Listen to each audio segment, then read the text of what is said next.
I'm sure you can. But listen, it doesn't matter because they're all Catholic. I've never seen no Cathedral de Mohammed in Guadalupe, Mexico. You know what I have seen? What do you mean? Spain was literally you speak half the words you say are words that we made the Spanish say. So you say our words already. We're already halfway there. Becoming Muslim, Habub. They learned how to build an empire after they became Catholic. You know, clearly there was the weaker Muslims who couldn't build an empire correctly, and then there was the strong Catholic conquistadors destroying the evil Aztec empire. Wrong. Ali, is he pulling you to his side yet? Are you convinced? He's really sympathetic towards you. Well, listen, you know, we can all he wants to be a strong, masculine male, and clearly look, CBS News says the Hispanics. Why are they converting more and more?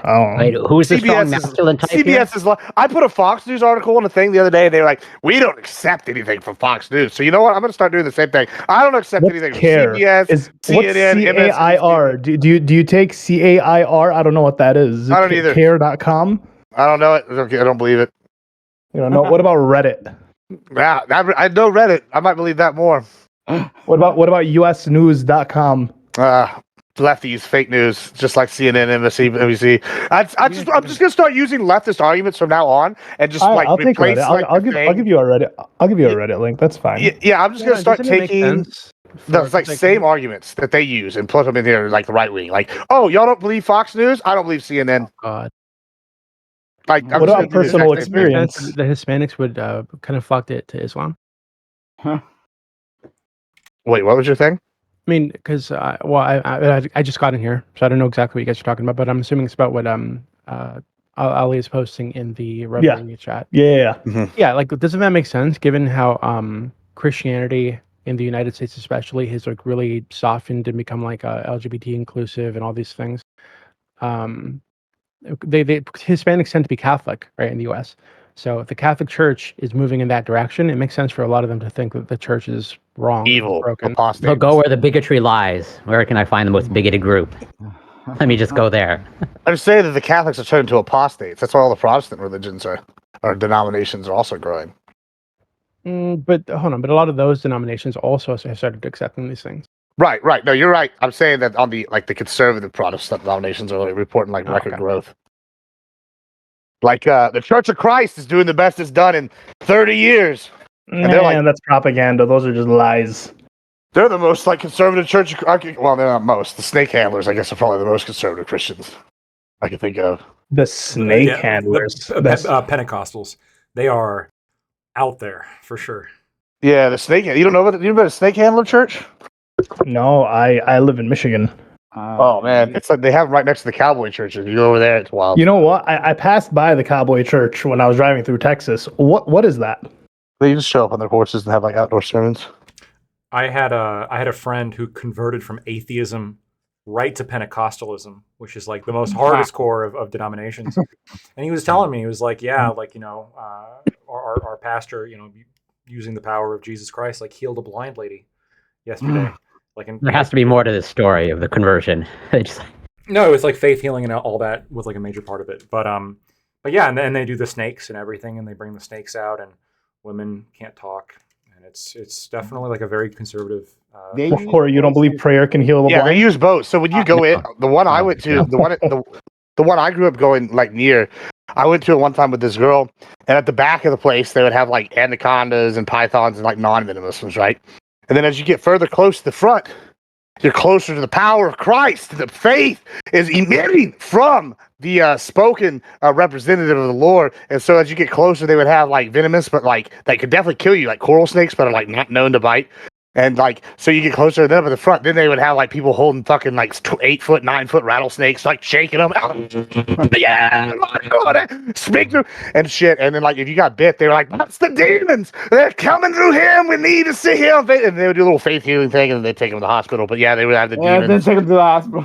Closest I've seen anything like that was in Miami. You had the Cuban churches where all the people meet up at a plaza, a shopping mall plaza, and then the dudes they're just yelling in Spanish, and they shake the person's forehead and they fall back. And I don't know if they're healed of something or what it does when you tap someone's forehead, but This is something crazy. I saw that like African churches for the first time are sending missionaries in like large quantities to the United States because they think the United States is so like lost. Reverse Uno card. I love it. Reverse, yeah. And so they're sending them, especially from what is it, Nigeria, which is like extremely like anti-LGBTQ. I think is it Nigeria or Ghana? Uganda. Yeah, Uganda is the one. That's what it was. Yeah, Uganda was, I think, passed some kind of controversial law. And we got the Israelites, the Brotherhood, the and now former colonies, black conquistadors. Conquistadors. Yeah. That's the problem. They didn't accept Christianity soon enough in Africa. That's why they lost. If they accepted it sooner, they would have had a glorious Christian utopia empire. Well, now they're going to beat us though, right? Because now they're more Christian. Saying. Yeah, we're fucked. Cortez is going to come back as a saint and like possess one of their leaders. The commercial the commercial faith healing is a little bit different than like the Pentecostal stuff, right? Where everyone goes in like the big giant stadium, and then you have like the faith healers. I think like Benny something was like a major one of them. I think what was that list right there? I think me. Yeah, pretty good list. Yeah, like Benny. I have I have a list, but I've been trying to repress it. But it sneaks out every once in a while. Mission accomplished. We got it. I had speech therapy as a kid. If you embrace it, it makes you seem like warmer and kinder. People, you seem softer, so people like you more. Yeah, you can be like Biden. Every time you have a mess up, you can blame the list. Taken less seriously. He's a sharp corporate lawyer. He doesn't want people. He wants people to fear him. Yeah, it can't be feared with the list. It's a little bit difficult. But carry a big stick. Talk thoughtfully and carry a big stick. Hey, you sound just like our president. Just practice that. And Did y'all see the thing today? Oh my god! All right. I know that y'all are gonna be like Gibbs is just being the Republican. I honestly, like, genuinely feel bad for this man. He's got severe dementia. He needs to step down. Let's just let Kamala run it for the next 6 months. Dear God, the man is fucking cuckoo for Cocoa Puffs. Give her a trial run real quick. He was over here talking, and like everything is slurred together. It sounds like he has a stroke. And then he fucking was like reading the end quote off the monitor and shit again. He's like over here like, oh yeah, we need to set term limits, end quote, and like shit like just the guy is gone. Turn left, leave the stage. Yeah, I mean, yeah, exactly. I mean, his brain is melted, and the Democrats lied to us. I mean, not even the lying. Like, this is just honestly, like, I feel bad for the man. Like, he served enough Dems. Like, let your other guy. I don't feel bad for a man aiding and prosecuting a genocide. Fuck him. Right. Okay, well, I don't feel bad for him in that case. You're right. Yeah. Yeah, I agree. This is pro Biden. Now that you said that. What'd you say, DB? I said I agree with you. Oh yeah. Yeah, I don't feel bad for him. I don't feel bad for the Dems. I hope he dies. To be honest with you. Mm-hmm. And soon. And his legacy needs to be tarnished. The way LBJ was. No, LBJ still like we look at him for like his great domestic accomplishments. I think we should bury Biden's legacy completely. Fuck him. I can't say that without getting raided. So, you know. Sorry. Yeah.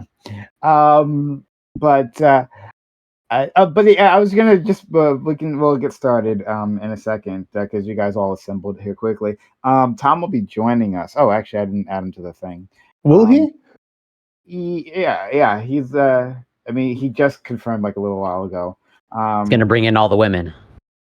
He's gonna bring in all the He women. didn't even show up last time. Does he have is he a big ladies man? Like, no, apparently there's the opposite that is true. The problem. Don't you know about this? I don't know. Corey's talking shit for like the first time ever. No, like literally, isn't that what Tom did? Like whatever, 2 or 3 panels ago. Like he brought both Ghosty on, I believe, or at least there was a complaint that there was not enough women representation on the panel, and then Tom tagged one in. Yeah, I mean, I don't really know the drama because I don't really give a shit, I'm going to be honest, but I got bitched at literally yesterday because I didn't call Tom out on these panels for his, and I quote, sex pestery. And I'm like, do you know who the fuck I am? I was like, they're like, what did he do? That he made a list of women calling them hot or doable or not. I'm like, bro, I tell them straight to their face that I'd fuck them. Oh yeah, he's much worse than me. He made a Like, list. I really don't understand. So there was So Yeah, I don't really get it. I think controversy, it's right? What I heard is like he was on stream and he pulled up some girls like Instagram and it was like and somebody that's like in the Twitch sphere, right? Go ahead. So it was Kelly Jean. He just they had some beef. He had her picture pulled up or her Instagram pulled up on stream, and then he wouldn't take it down. And then they got into some random like online drama beef, and then everyone started calling him a sex pest. And then I think she took it back. And then everyone called him a liar for some random because he said he was a fucking what's the word, a literarian or whatever the fuck the word is. There we go. That's less interesting. That's like a I was just saying that's been the past drama. But I think a linguist.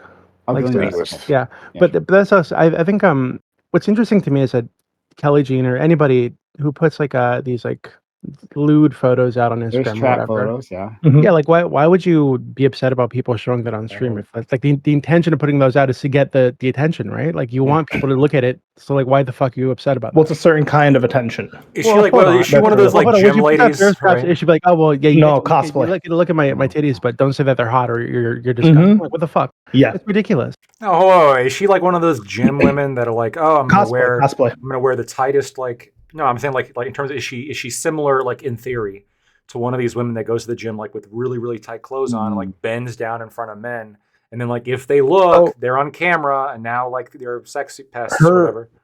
Her whole thing is that she does like the cosplay on Instagram and so on and so forth. But then when she's in like on panels or in like logistical spaces or whatever, she wants like she isn't taken seriously because of the lewd. So therefore she fights back against.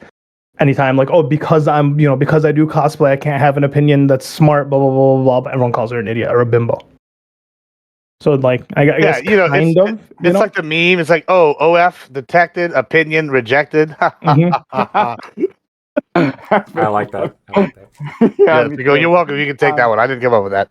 I don't know. I think that the whole sex pest thing was kind of weaponized against Tom because she doesn't like him. So it's kind of like, oh well, you can't say I'm hot if I don't like you, which is really stupid. Which is actually like the meme, right? Isn't that like the meme? Mm-hmm. You know, like there's that cartoon of like who tells a woman how good looking she is and changes her reaction. Like that's oh my god. Well, the other meme is like worst pickup line, hi, and it's just like some ugly guy. Best pickup line, it's a great looking guy, hi. Yeah. Basically that. Yeah. But so I'm not going to pretend like I know the controversy. Only I've known like what you've told me right here. That was it. And I'll just have to assume that's the total the sum of it. If there's more to it, then I'd consider that. But if this is it, if Ali has properly represented the conflict, and I'm not questioning you, Ali. It's just that you know how these things go, right? But if he has, then that's fucking nothing, right? And yeah, people like to toss that around because he's not a leftist, but in lefty leaning spaces, it's a good way to try to exclude a person. Is to toss accusations like that around because then immediately people can get on their. There was definitely something about a list. I don't remember what the list thing was. Yeah, he made a list of like hot girls. Yeah, which is stupid. Like why would they like? Oh no! Like did everybody not do this in middle school? Be like, I would hot or not list. I have way weirder lists. Yeah, we had a hot or not list in middle school. I remember at one point it was the South Park made that episode that made fun of people doing this, where they'd go send the list out and they're like, oh, and it had all the boys ranked, and then the guys did all the rankings of the girls back, and it was like a whole South Park like thing. Y'all remember that was a big thing when I was in high school. Like that was literally. Well, the keyword is high school, though. I think that's what literally was. That's what YouTube streaming is. Facebook was a hot or not platform. That's how it started. And it evolved. Hot or not, I remember that one.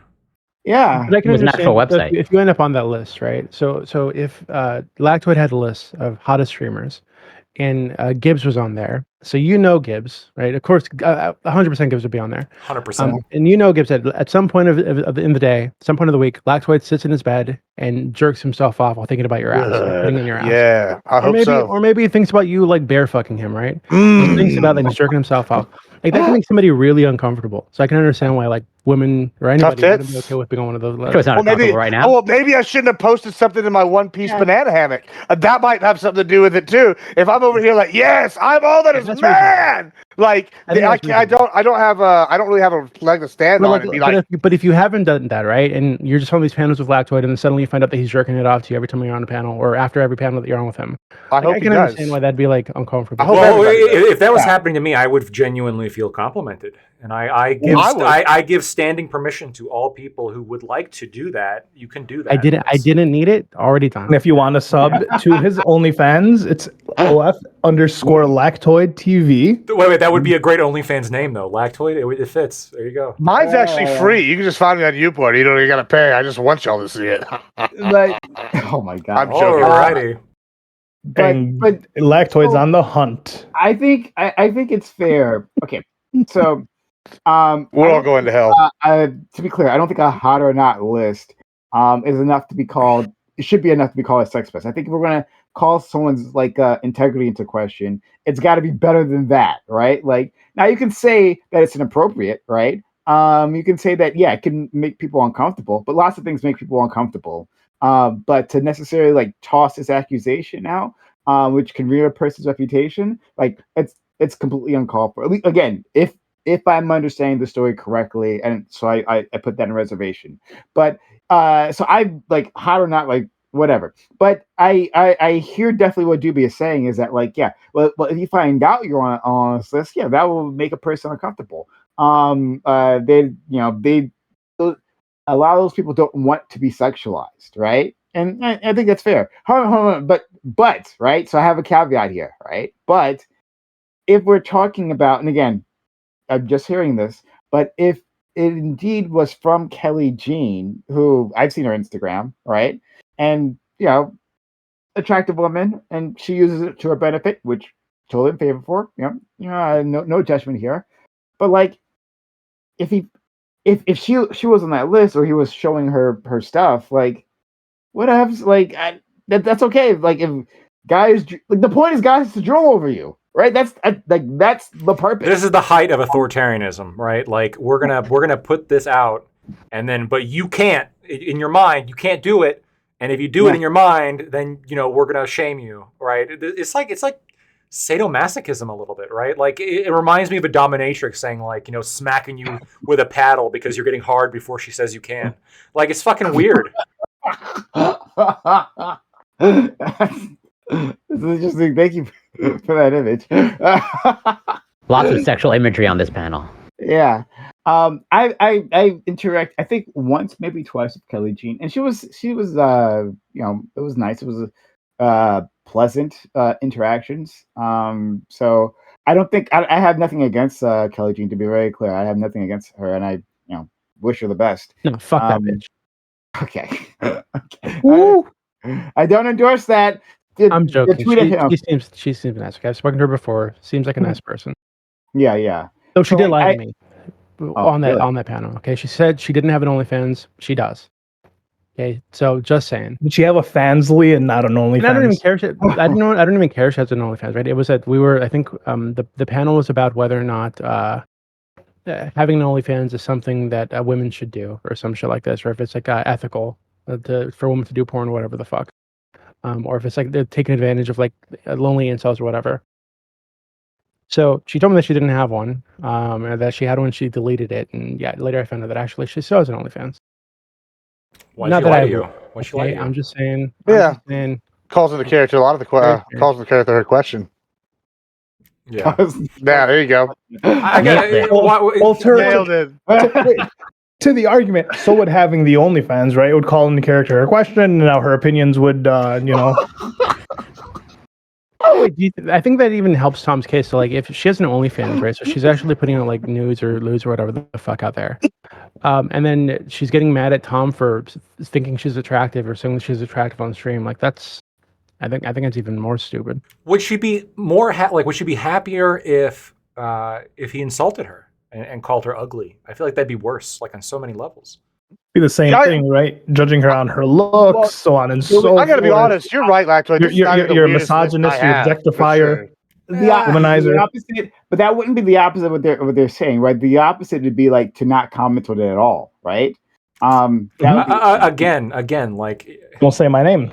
yeah, if like the gym woman who like will bend over in front. Oh, you can't look though. Fucking look! It's you lefties that made the world as it is right now. Right? This is your fault. Just so you're This is aware. what you do when they do that. I'm You a go, confirmed God damn, moderate, I'm working out okay? right here, bro. I'm like, they just yell at them, bro. You gotta embarrass them, like when they bend over in front of you. If you ever hear like doing like a bench and they start bending over in their little tight things, showing off their yacht, you yell, "Yeah, damn, get the fuck out of my mirror! I'm trying to see my pump!" And like, then they get out of your And way. then you get kicked out and you lose your gym membership. Then they come and try to flirt with you afterwards. That's what works. Like, do you guys like? I mean, I'm a guy, right? Because you just I get rejected the- them. I understand the wandering eye thing, but I feel like it's not difficult to just like avoid looking at someone's ass or tits or whatever in public. Like Or just not stare. I think that's the baseline. Yeah, You like, can look. Oh, okay. it is. Staring It is is. the issue. It isn't difficult, but when I'm at the gym, and I'm not gonna lie, it's also not difficult to, you're wearing volleyball shorts on a Tuesday afternoon with a training bra. It's not difficult not to stare, but I want to stare. I can't And even it's there look. for me to stare at. The height of authoritarianism. This is the height of authoritarianism. Like Guys, I've almost gotten in so many motorcycle accidents because like I'm driving past and I'm looking. Solution. It's only Here's the one for me solution. or something. You just Why do you think What? guys wear glasses in the gym? Okay. Like you just don't look. Like it's not like just like, oh yeah, they have body parts that I would enjoy to look at, but I'm not gonna be a creep. I'm not gonna look at them. You just Wait, whoa. Why is it a creepy not thing that to look? It's not a creepy thing to like glance, right? But to look at the way that Lacto was just describing, which is almost getting into car accidents, that's pretty fucking creepy. I want to stare at them with my beady little eyes, and I want them to know that I'm looking. Like lick your lips and everything, right? He turns his whole head. I'm just saying, I don't think it's creepy, and I think that's the attention that's being asked for. So I don't really, you're asking for. You're at the place where you're working on the body parts specifically. I think our culture has has normalized or given women the permission to go out wearing less clothing or showing more skin than allows men to typically. In most so I'll give you an example. Women going out like in a summer dress or something that shows like cleavage. Like, so she's probably not wearing that because she wants a lot of attention. Maybe it's just comfortable. It's hot. It's she wants to feel the breeze, whatever the fuck. So she wears something that's comfortable for her. Or maybe she just throws on some sweats, throws on some yoga pants or whatever the fuck. Because they're comfortable and she enjoys it with it feels on her, the way that she looks at them. Like not everything is an invitation to like stare, right? Or like to check out her ass. Doobie, let me ask you. So I don't really do this much anymore, but I used to wear like pretty tight jeans. And like it would accentuate my Focus. Just so I can understand Your glutes. Or his bundle. my bundle, my stuffs, yeah. Yeah. And there was one time, this was in undergrad, where I was Snapchatted a close up of my bundle from one of the women that was in the room with me. I took it as a compliment. Is that weird? Great day. That's an invitation. No. Well, I think that another thing we have to keep in mind is that because men tend to be more physically intimidating than women do. It is reasonable for women to feel more intimidated by men. That's fair, but I'm on a motorcycle passing them though, taking pictures of her, or whatever the fuck. Now, I can understand. Man, I can't even really understand in public because, listen, 90% of the time when the girls are wearing the jeans, that they're buying the yoga pants that are specifically designed to make the butt look Not always. bigger. I understand what you're talking about. Not always, but yeah, I guess. We all know that yoga pants, one, make your butt look better. They make your butt look bigger, or at least more put together. And then for the various designs that come with them, they're there to accentuate certain parts, just like the baby tees that the girls are wearing. Just like you can wear a summer dress that doesn't have your whole cleavage out. There are summer dresses that come up a little bit. You don't have to have your they should titties be out. banned. You know, I agree. They should it's not be about banned. banned. And I get what Doobie's saying. You don't walk around in the street like a caveman just ogling. Like, I get what you're saying. I'm trying to pay child support over $19 sundress, not fucking look at this bannable shit. This fucking covered up shit that you want going on. That sounds awful. If you want that, you can go back to the Middle East to get the burqa. I want to stay here with their small. Hold up, brother. I'm right here with you. Okay, listen. You're the one who wants to ban Latinas from coming in, not me. So, No, well, yeah. You know, there's exceptions to my border policy. We could do like what's that guy Ollie G? Who have all the fit ninjas come on through. Here we go. It was Ali, but yeah. So it's like for example, all the nightclub attire. It used to be like jeans and a dress you could be fine. It would be okay. Nowadays, they're literally wearing bras. They're wearing lingerie out. Like you're wearing lingerie out. Literally, He's right. These are literally just like They were lingerie bralettes? tops with jeans and maybe short Probably shorts. to fuck, right? So like that's more reasonable. No. They don't want to fuck. They actually get annoyed if you approach. They get annoyed if you say something. It's why are you staring at me? It's still the same shit sometimes. Listen, I don't have that problem. I'm not like, you know, I'm a little slightly better than average looking. So like I don't necessarily have that problem. I'm not getting yelled at. But for the vast majority of guys that aren't, they're getting the whole. Yeah, but I feel like that's the problem that you guys pointed out earlier, right? So like it really depends on the person asking them out. Because I haven't been to a nightclub in fucking I had like a club phase like 10 years ago or some shit, right? And when I was doing it, like if a woman was there wearing fucking basically lingerie, like it was a clear signal to everybody that hey, she probably wants to fuck somebody tonight. Like that's so you approach her with that in mind. She probably wants something very casual. Isn't really interested in a whole like courting period thing. Just fucking go for it, right? Like that's kind of the vibe she's giving off. And if you go for it, you're probably gonna get it. So like I don't know. I've never run into, and again maybe 10 years ago, whatever the fuck. Maybe it was just like a different scene or something, but that was my experience. That's definitely not the norm now at the nightclub. Like if I go out, like I can't even tell you how many girls I see in like a bralette, and then they have like a sport jacket coat and like a mini skirt or something, and it's like with like, and then like I guess this has come back. The whale tail has come back, right? So you have the whale tail coming out now, and like you'll go talk to. It's like there's like 10 girls like this. I'm like, damn, like 5 years ago y'all would look like hookers, and like now, you know, there's. Fashion all of y'all, yeah, Fashion Nova, Shein, and like Temu, like they're all coming out with like whatever. Like I saw one of these girls the other day that what used to be called like the Instagram like model ethot look, where they have the like black like sheer kind of like bodysuit and then with like the like tears where it was darker in some spot. A stripper outfit. Yeah, like it basically was a stripper outfit. Now that's the norm at the club. And like you go and talk to somebody, and like this girl's like, "Oh yeah, what do you do? Oh, well, I'm a secretary at River Hills Baptist Church." Like I'm like, "What?" Like, oh, okay. Like, did you see Kanye West's wife? What she was wearing, that completely see-through. Yeah, like that's a little bit wild, but entirely 100% see-through. You can see everything. What was her name again? I don't remember. It's like Bianca. You'll find her. Kanye West, but you'll find her. Or like all the Kanye West boobs, or Kanye West wife boobs.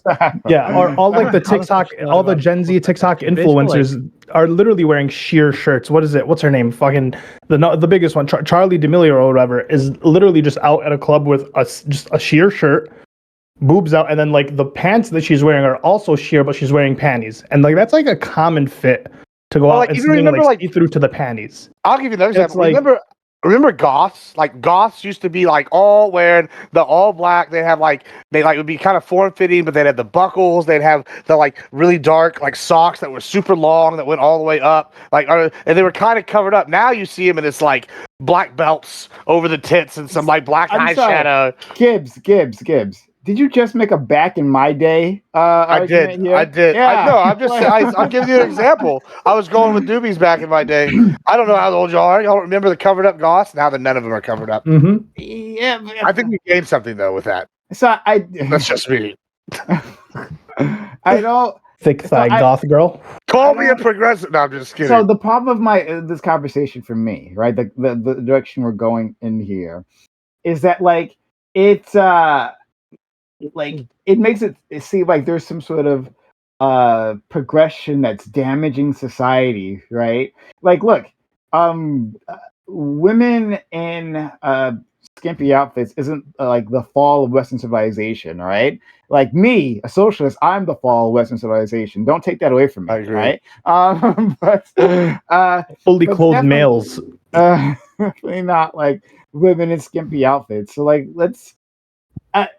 I want us to temper our criticisms and like figure out what we actually are criticizing. Like, so are we criticizing women for?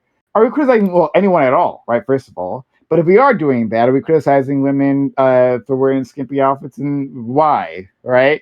It seems like none of you here actually really hate skimpy outfits, but like. No, we So just hate it when they wear a skimpy hate the outfit, reverse and then they criticism. then I- they ditch and people are looking. It's a defense. I It's a also- defense. We get called creeps, and then it's like, well, you're doing it. What do you mean? What do you want us to Yeah, do? It's like, if you're in a thong bikini and you're like you have fake implants and you fucking are a fitness model, guess what, homie? I didn't hear anything at all. Like, I would be opposed to it if I was a father who had a daughter. Then I would be opposed to it, but otherwise, not really. Well, why would you be? I'm not disagreeing. Why would you be opposed to it? On what like Because I grounds? I wouldn't want my daughter being a, you know, a slattern? perceived slattern. No. Yeah, no. Can you be like more and like why? What is it about those outfits that like puts them in that category explicitly? Like, yeah, you can't be anything else but that if you dress a certain way. It makes them. It's an overtly sexual outfit. Costume. Like the point is to titillate the senses of the men surrounding her, and I don't. You don't know that for certain. Well, I That's do. why the outfits are designed. No. Corey. I'm looking at these outfits and I'm titillated. Therefore, He's ergo looking at it right now. facto. He's got to pull it up on another tab. I'm just saying, like these outfits, like absolutely are designed specifically for the visual satisfaction of surrounding men. And I wouldn't want my daughter to be, I guess, defiled in that way. I think that would be bad. So no. Defiled. Okay, so wait. So if I can clarify, let's say if your daughter, at some point, they come out as, whatever lesbian, then it's okay. Nope. Well, no, because then they're showing off for all the other lesbians. That's I And don't. still the men. And still And men. are gonna still argue the men. Against, Ollie, against, thank against you. her attraction. And still the men. Wait a minute. Why would they be appealing to men? So you're just saying they're appealing to men just for the sake of it. There's no Many men watch lesbian porn, Corey. Right? Don't No, you? I'm talking about the woman wearing the clothes. They're made of, to like, enhance attraction to specific body parts, which, Lactoid knows that there's many creeps in the world and doesn't want the creeps ogling his daughter. Exactly. Now, he knows he's not a creep and he's okay Thank with you. ogling himself. Thank you, Ollie. Exactly, Corey. Like the same logic applies. It's a moral stance. Would you be okay with your daughter walking around butt naked with a magnifying glass over her twat? Would you be okay with that? What? if it's on a sunny day, then no, absolutely not. I would be. It's overcast. Overcast. Overcast. I would inquire as to the reasons why they're doing it, and I would also It's check just the the local fashion. laws. It's just the fashion. It's just the Feels fashion of the good, day. you know? Like I have no problem with nudity. Okay, all right. I do have an issue with that. Well, here's the thing. Corey also has a problem though with the idea that like pretty privilege, or that people look at people and judge them based on the outfits that they're wearing or the perception that they're putting out into the world. Well, no, I acknowledge that it exists, like pretty privilege, and like even whatever scientists get stereotyped. There's abundant research to show that. But like, well, yeah, I don't want to live in that world where everyone comes to the conclusion, like Lactoid, well, you must be appealing to men. You must be put in this box if you dress this certain way. Well, okay, it doesn't. Okay, yeah, I see. You got hung up on men. You're appealing to someone, and in a bad fashion, right? So, like, if someone's dressed like a slattern, right? You're not attracting the best quality partner, whether it be man, female, they, them, other. It doesn't matter. It's the type of quality of partner that you're attracting with the outfit or the costume that you're wearing. You're advertising yourself as easy, as opposed to somebody who takes a When little bit you more go to effort. When you go to court, you don't want to wear sweat. You don't want to wear sweats and a hoodie. Thank You want to you. wear maybe like a polo, Hold on. potentially. You wanna- a no. pair of jeans. Whoa. If you're in court, Hold you on. show up in a suit. If you're a lawyer, Yeah, well, you show up yeah, in a well, suit. no, And that's a bad world to live in terms No, of. it shows that True, you're Corey. serious. Hold on. Wait. Hold on. Should doctors not have to wear scrubs so we can identify Yeah, who well, the so doctors Corey, and if nurses you went to in go the get- hospitals are? If What you if went to they go were give naked? this, hold on. If you go to give like a scientific multiple convention and the speaker's giving a speech, and like on the I don't know the founding of astrophysics and like I don't know some bullshit. Like it doesn't matter. But yeah, whatever, some bullshit. And he's out there, and he walks out there, and he's got a lab coat, and he flings it off into the crowd, and he's in just a one-piece speedo. Like, and he's like, "All right, let me tell you about the electrons and the protons, my boys." Like, which one of y'all?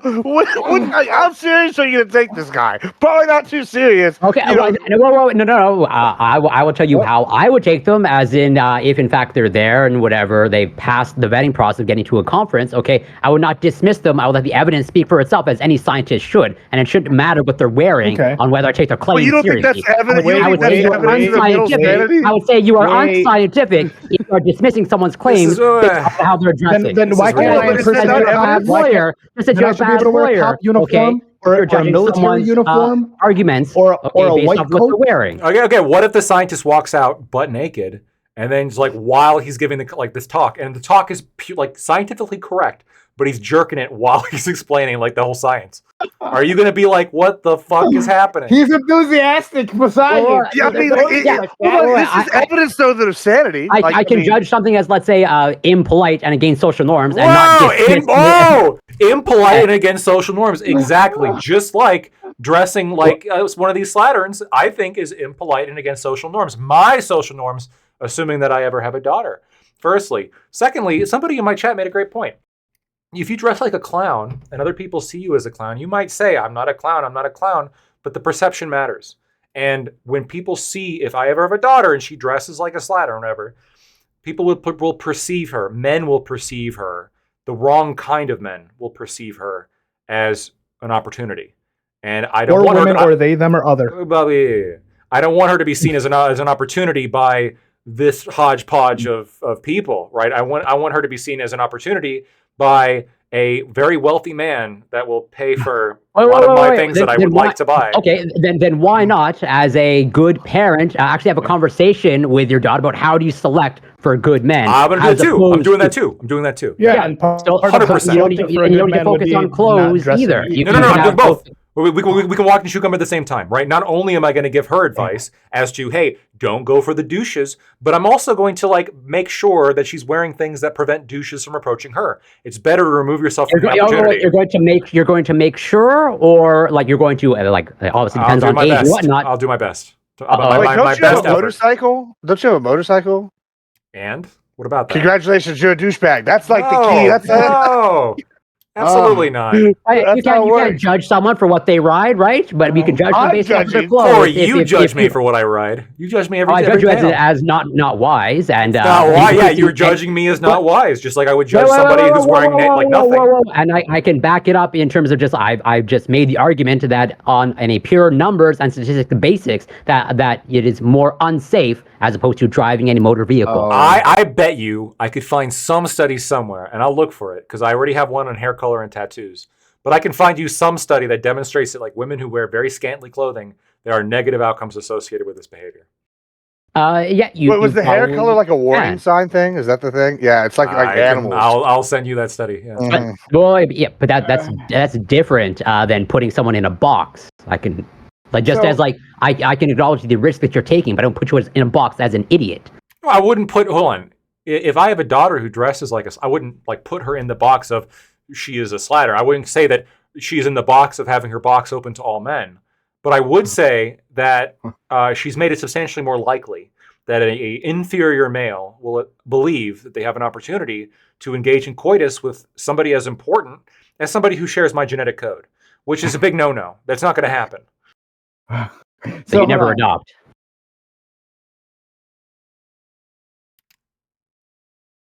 That's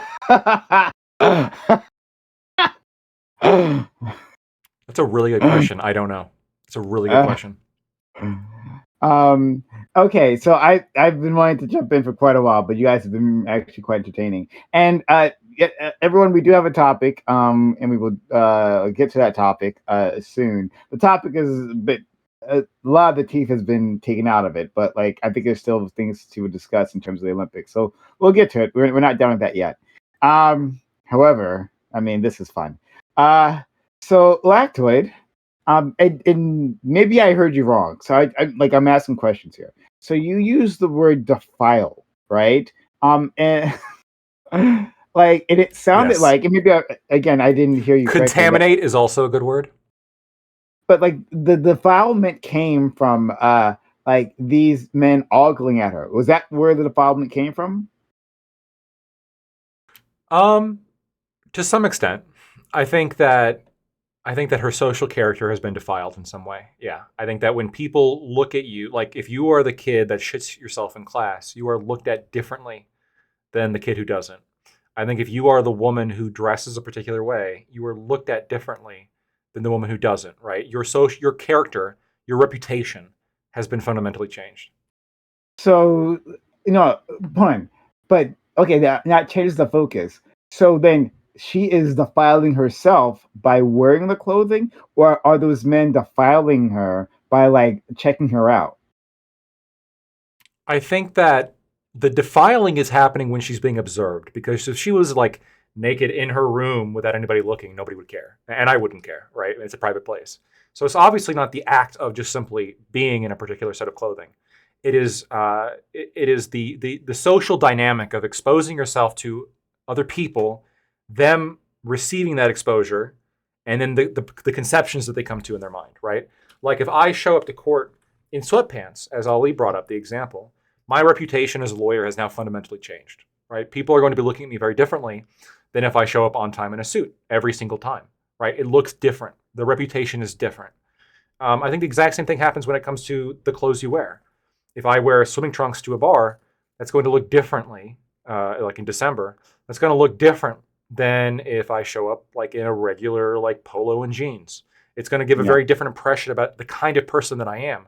And I'll be frank with you, like a lot of this is based on like lived experience. But like if you are walking to a bar, or if you're out and like there's a woman who is incredibly scantily clad, like in terms of what she's wearing, and like there's like a lot of tattoos, a lot of colored hair, a lot of like indicators, like I can predict with some level of certainty what kind of person she is, and I'm probably going to be right.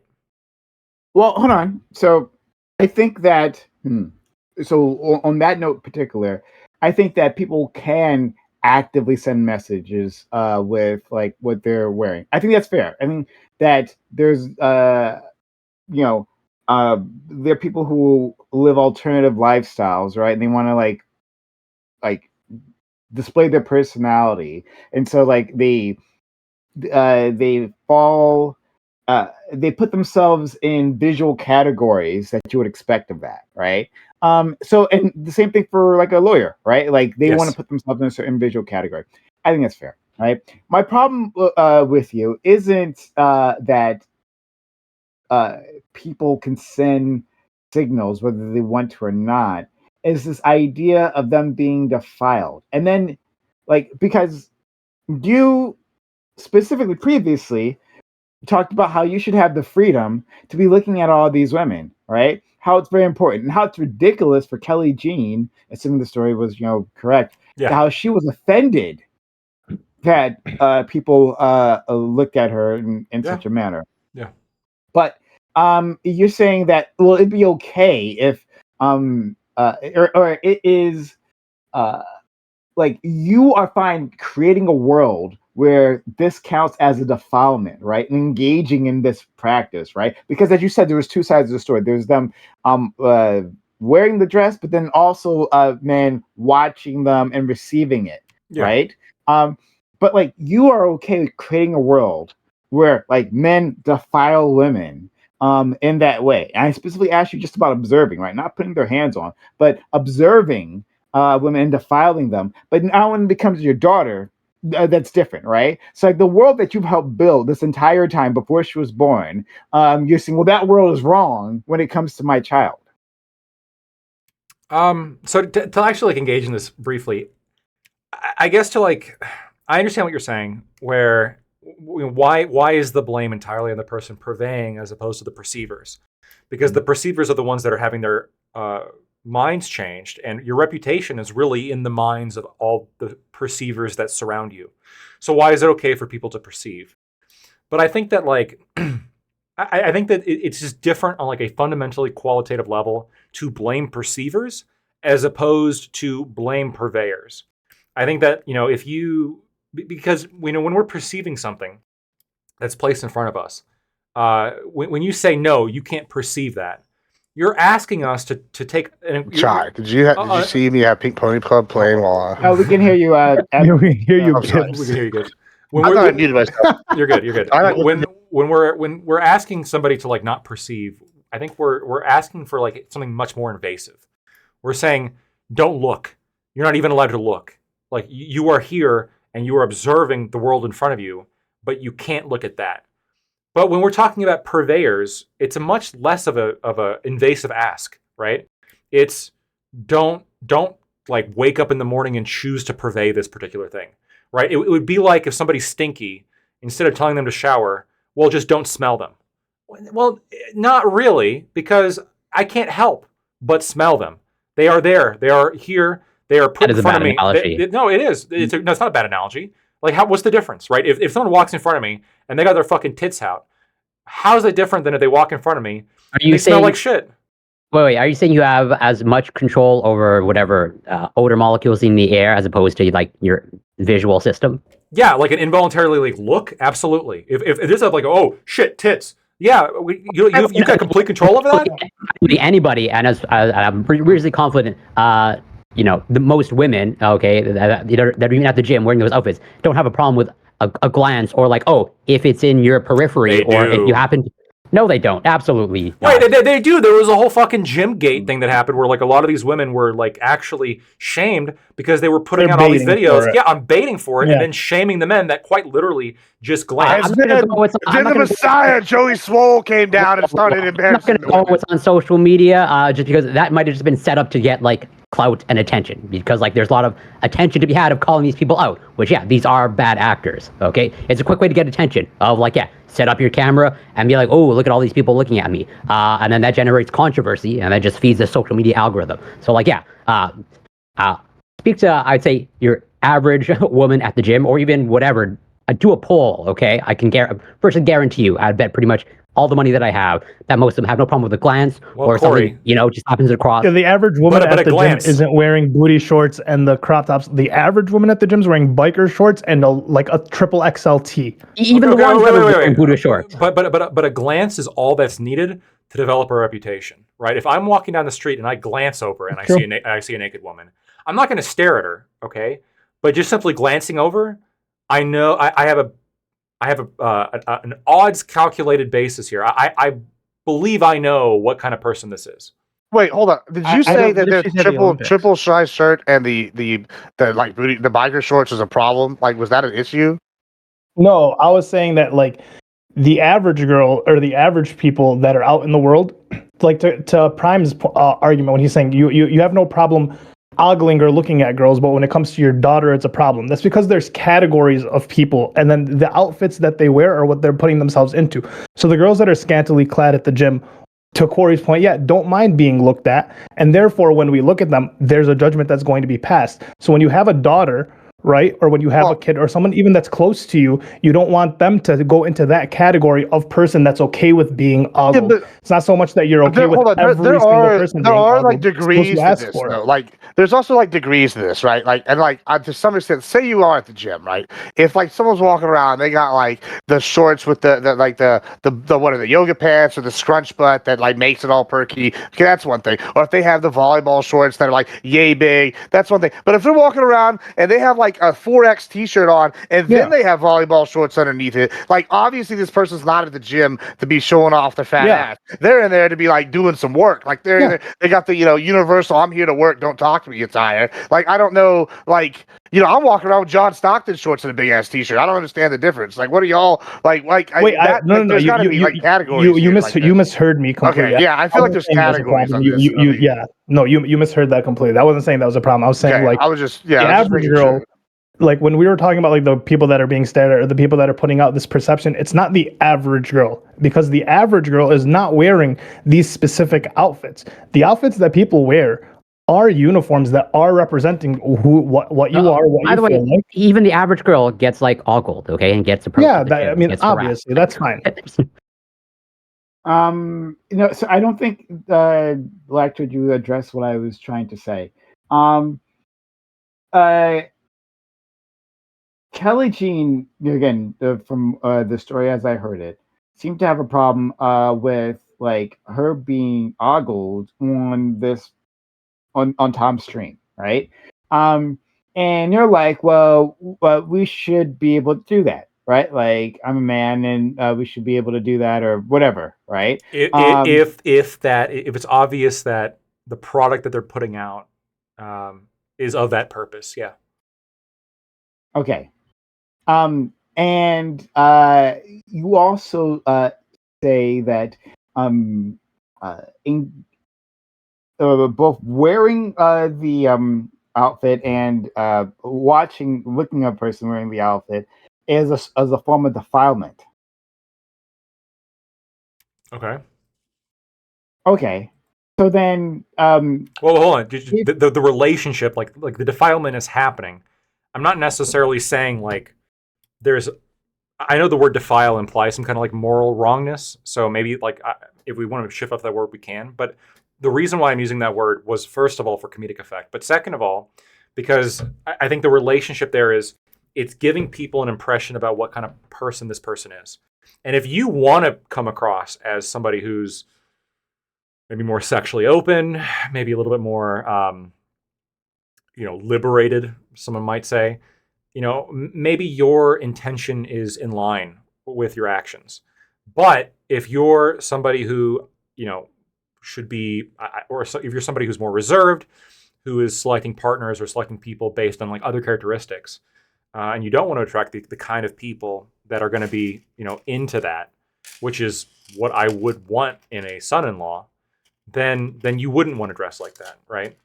And that would be my preference. I wouldn't want, if I ever have a daughter, I'd obviously want her to attract men that would be worth like her time and my time, as opposed to some men that wouldn't be worth our time. I'll move off this point. I think I have more to say on it, but I'll move on that point for now. But there also this idea, and you touched on it just now, of attracting the wrong attention by like things that you wear. And I would say that like just as I agreed previously that you send certain signals by which you wear. Like if you're wearing a three-piece suit or whatever those things are, right? It says something about you. Like if you're wearing a ball dress or whatever, right? Like these things give off different signals. That's fair, but none of that saves women, right? Like this, What do you mean by saves women? So, it seems like your contention was that if my daughter is wearing these outfits, she will attract douches. Yeah, she'd be definitely more likely to attract a douche. I would argue. I'm saying that as a woman, she's going to attract douches. But is she going to attract more or less douches depending on what she's wearing? I don't think douche per minute ratio. No, seriously. If she goes to a bar, 70-30 to 60-40, I mean, exactly right. If she goes to the bar and she's wearing nothing but like a bra and like the skimpiest panties, is her douche per minute ratio going to be higher than if she's wearing like a full like jeans and a polo? I'm saying that that the circumstances that a person the clothing that they are wearing changes their circumstances, right? If you walk into here's the thing you could do. All right, okay. Let me just a quick story. Is about like where I used to work at a hospital, right? And I did IT. I've told you guys this many times before. Something so like that like when you go to like a hospital wing, you'll find like nurses sitting behind like computers in a desk, right? And like that on that desk there's like sensitive information there, right? just like or on those computer screens, right? Which is why you stay on that side and we'll stay on this side, right? But if you want to get on that other side, just like walk through there with confidence, right? Like if you just wanted to Or bring food. like, yeah, like Or carry a ladder. You can get anywhere if you can get in anywhere if you carry a ladder. Yeah. That's a good point. It's a good point. Especially right? if you swing it around hard enough. I just was with a polo shirt and slacks, right? And like I was supposed to like have my badge on, but like I like never did. Like it's whatever, right? I would just like not. And I would walk through, and I would just be like standing behind there, just chilling out, touching computers and shit. And they'd be like, I guess he's supposed to be, because I walked there with confidence, right? I'd done this enough. I don't ask anyone's permission. I just like, hey, I'm here to do a thing, right? And like, all right, cool. Sometimes it was like, oh, also. Doesn't that prove Lactoid's argument though? Hold on, but That worked for all kinds of places. I used to go get backstage at concerts like that really easily. Yeah, I was gonna say I had worked there during an election, and like so they were collecting like the ballots for the people who were on the floor, right? Like the hospital attendees, right? And like several times they just like handed me the ballots. They're like, "Oh, you're here for the ballots. Here you go." Like, no, that's not. We all function off of assumptions. We have to. Yeah, we judge and we assume. So I hear you, right? I hear you, but I'm saying that doesn't save them. I think people make calculated judgments about like how they want to present themselves, but that doesn't give anyone permission, of course, to treat them badly, which I know you already agree with, right? Of course. It doesn't give someone permission to treat them badly, but also but we add to this dynamic if we say that dressing this way means that she is open, right? Because that's not necessarily the signal that women are sending. Because you guys have been saying this entire time, right? That like women dressing in a certain way, that means a certain thing, but that they're attracting male attention. You guys said it before, but not necessarily, right? Like, there might be a woman out there who's like super autistic who just wants to show her titties out for no reason. Yeah, sure. you're right. For the attention of other people. Right? It's for the attention of other people. Women dress for themselves, right? Women will say like, no, hey, this is an outfit that I like.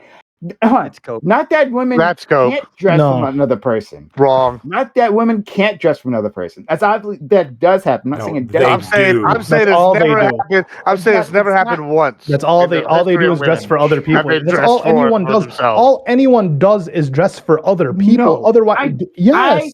I specifically don't dress for other people. I never dress for other people. I walk. I when I That's go out, because it's whatever you don't go outside most and we comfortable can't see your clothes. Prime. I think that like you I can't pry too much into your life and out you, but like you 100% dress in order to have a certain perception from other people. It's subconscious. What do you mean? Most women. I got a woman that wants to give an opinion. Prime. Here you go. Most women do. I don't think that like even if you could find me women that everybody does.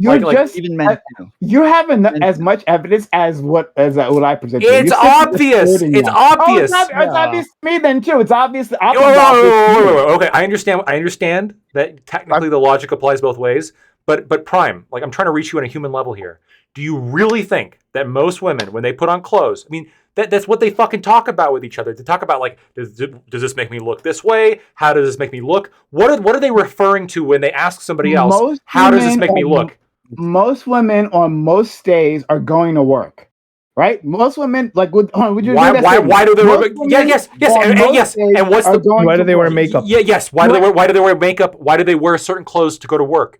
There's always a particular perception that they want to provide at the workplace. Both, though. It's not one or the other. It's never one or the other. It's always both. That's the thing. If it's both, my point still stands. Yeah, right? They decided to dress like that for them, but the reason that people upkeep or dress in any like way at all is because they want social pressure.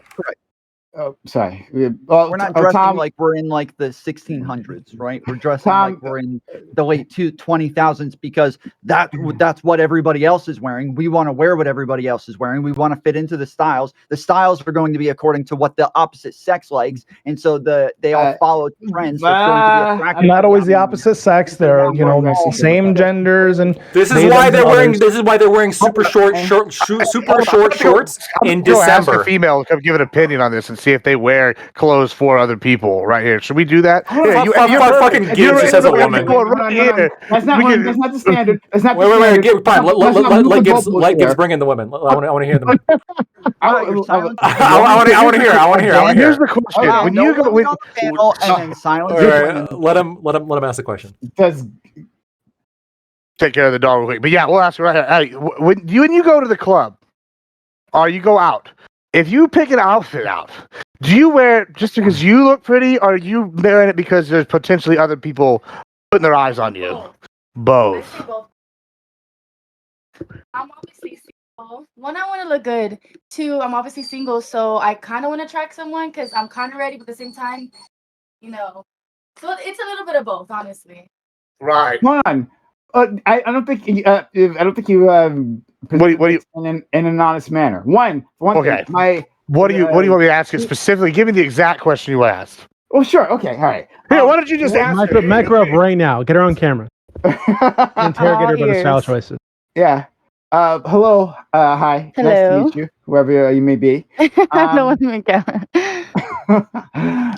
Okay. So what I want to ask is on your day-to-day life, right? Not the club specifically, because the club is a specific environment that people go for a specific reason. Right. But when you're walking around, are you in your doing errands or whatever, right? Yeah. Are you dressing for other people or are you dressing for yourself? I'm dressing for myself. I really don't care what I kind of look like when I'm out, only when I'm at a bar or club or somewhere nice. But when Really, I'm out, you go I to don't work really looking like care. trash? Okay, that's work. I'm you a med you go to the tech, grocery so- store. You go to the grocery store Yes. looking like trash. Yes. And what is she wearing? in your 100%. medtech- I'm your wearing medtech right now clothing wear? leggings and just a tank top. Okay. And I was running errands today. So All for attention, I'm sure. Oh yeah. All for attention, No. apparently. no. So my point is simply that women have different reasons to wear the Mhm. things that they do. It was the contention of these guys that women are wearing it for men's attention, or maybe women's attention. They happen to be gay. All for the male Men's gaze. attention. Honestly, all I for the feel, male honestly, gaze. I feel like asking a woman is the worst thing you could do to get an honest answer. Yeah, because she was gonna say. She's not going to admit that she wants to attract a guy's attention. Okay, At a club say- and bar, yes. But at a leggings and- shopping, grocery store, hell no. I'm going to buy food and getting the hell out. I don't have time to be talking to guys. Okay, now I know you're like, no woman ever goes to a grocery store and just gets the thing she's going to get and walks out. No woman Oh my ever does that God. at any store ever. That's an And that's actually- yeah. unfalsifiable claim. Like, then who you gonna? You're just, I can't mean, ask the if question. That is physically impossible for a woman to do. it's not physically impossible because I do it. That doesn't mean all the girls the same. I just don't look for attention like that. But that's I mean, everyone's different. You never know. There's some girls who are different. Over doing like a ventriloquist. All the same, she's lying. Every one of them. You're crazy. Well, thank you for your insight on this. I appreciate it. Yes. It's really helpful. Why is Lactoid's face so red? I just want to point out it's He's fucking wrong. wait. It's fucking hilarious, by the way. That while he's streaming, while he's on a panel, Gibbs just has a woman who identifies as single hanging around. Oh, we got a woman over here. What's your opinion? What the fuck? Gibbs, how? Don't worry about it. All right. Don't worry. Lactoid, you're a lawyer with a motorcycle, brother. What are you doing? This Gibbs has so much fucking game. I don't know how he does it. He It's does. incredible. It's incredible. You should have the same level of game, brother. I need to Just learn. sit there. I'm just sitting here. Ali, you don't have this. Nobody here has this but Gibbs. Nobody here can just be like, That's true. a That's single not true. woman. I'm just not single right now. So that's just not true. Since You I've been on have to the write See, now. totally I've not different been single. situation. But hold up, Gibbsy, I got a question. His right? wife's And- over here watching it. Hey, you better not And I talk wanted this to girl ask right both now. of you. I wanted to ask both of you, but she had the headphones. She looks bad right now, or she looks good? Leggings and a tank top. Or does she look She's bad? very beautiful. She's a very beautiful girl. Yeah. I don't have ugly friends. That's what I'm saying. So like, yeah, even okay, even when you're just wearing leggings and a tank top, it's not a trashy leggings and a tank top. It's specific leggings, nice tank top. It's gonna accentuate all features and all doodads. So when they say like, oh, no, I don't want the attention, bullshit. It's just the point of like, no matter more or less, unless you're wearing the burqa, you're going to pretty much like. Yeah. And nobody wants to wear the burqa. Nobody wants to wear that. That's part of the point. Is that like that. The styles that they're going to be wearing are things that are designed to be attractive in the first place, and so it's always both. That's the point. Is that even like I got the best argument. Are very tight things that yes, I love looking at women in leggings and a tank top. That's what I just thought of this. Prime, when you see, let's say on Twitch, a woman who's in a hot tub and like is wearing incredibly skimpy clothing, is she doing that just for herself? Realistically, whoa! She's just comfortable in a hot tub. She's just comfortable in a bikini in a hot tub. That's where she feels.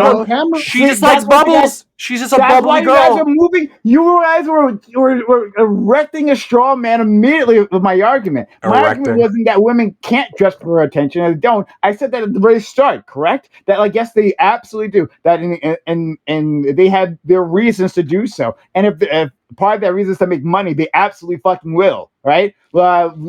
As you've seen, Twitch is the best example. Indeed, right? Like, so I acknowledge all that. I think they're just wearing that for themselves. I think. Okay. Hold on. I'm gonna read a commenter, right? Boo. It seems to be a woman, so I'm just gonna assume you are. Hello, Chai Bunny Baby. Chai's a woman. That's one of the homies. She came over here saying we need women on the panel, and so I was like, I got one, Chai. We'll get you taken care of. Okay. Well, hello, Chai. Thanks for being here. She says, I do my makeup at work for my own confidence because I'm more friendly when I'm confident. When I love this comment because you guys asked about the makeup, right? Well, they're doing it for guys. No, they're not. No, they're not. Why does she feel more confident with makeup on? Blows your mind. Because they look better. Let me meet you. Let me meet you. I brush my teeth because of other people. Okay. I trim my. I trim my beard. I trim my beard. Other people have. I trim my beard only for me. It's not because I. Yeah, but hold on. She also said in my chat. She said if I'm wearing a like if I go to a club and I'm wearing a hot ass outfit, I know men will come up to me. Versus if I'm wearing a t-shirt, yeah, I'm less likely to be hit on. So she knows the difference. She said in the chat. Hold on. And the next sentence is. I want to go back to the makeup thing in a second, but like the next sentence, she says. If I'm at the grocery store looking for a man, you'll find me in the meat department, in a summer dress, but otherwise no. The meat department. That's interesting. Okay, fair enough. That's a code word, by the way, Prime. That's a code word. For penis. Okay, great. Thank you. The Prime Kai's panel is the meat department. That's what she's saying. She's flirting with you.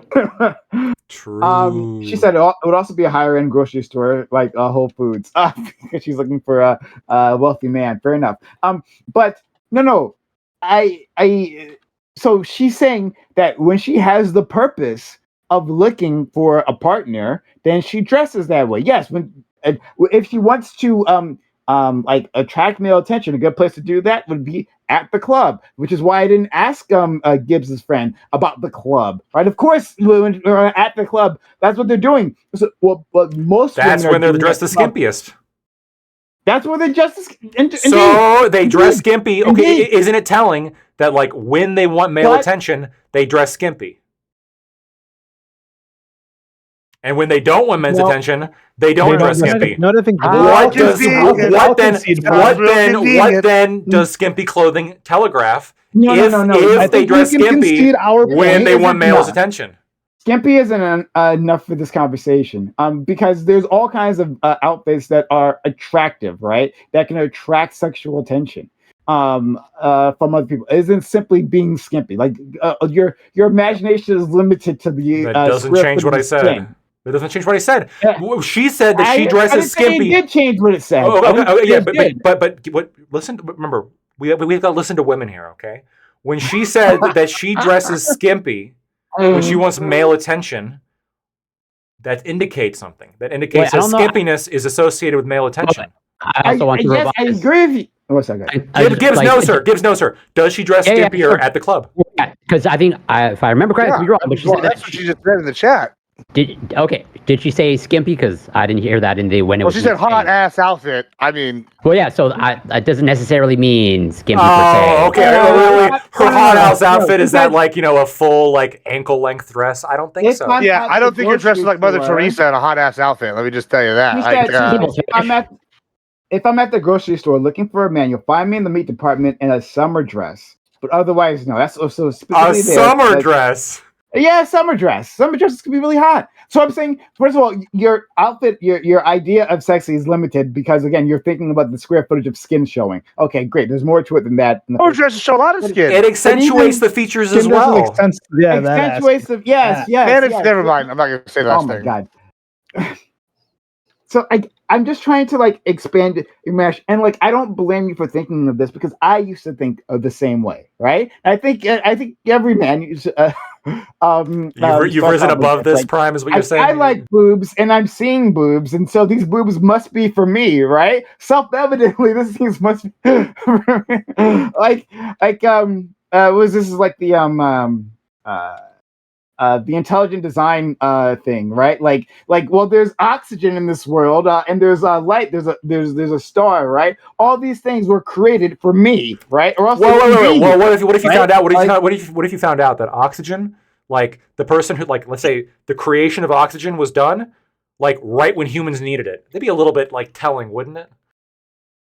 Like, like human beings, like, yeah. So, right when she wants male attention, she dresses in a skimpier outfit. Interesting. Lactoid. What a coincidence. Lactoid, you're lost. You're lost. Because once again, I'll say it for you slowly, Lactoid. Of course, women can dress for men's attention or women's attention, whatever, for a romantic partner's attention.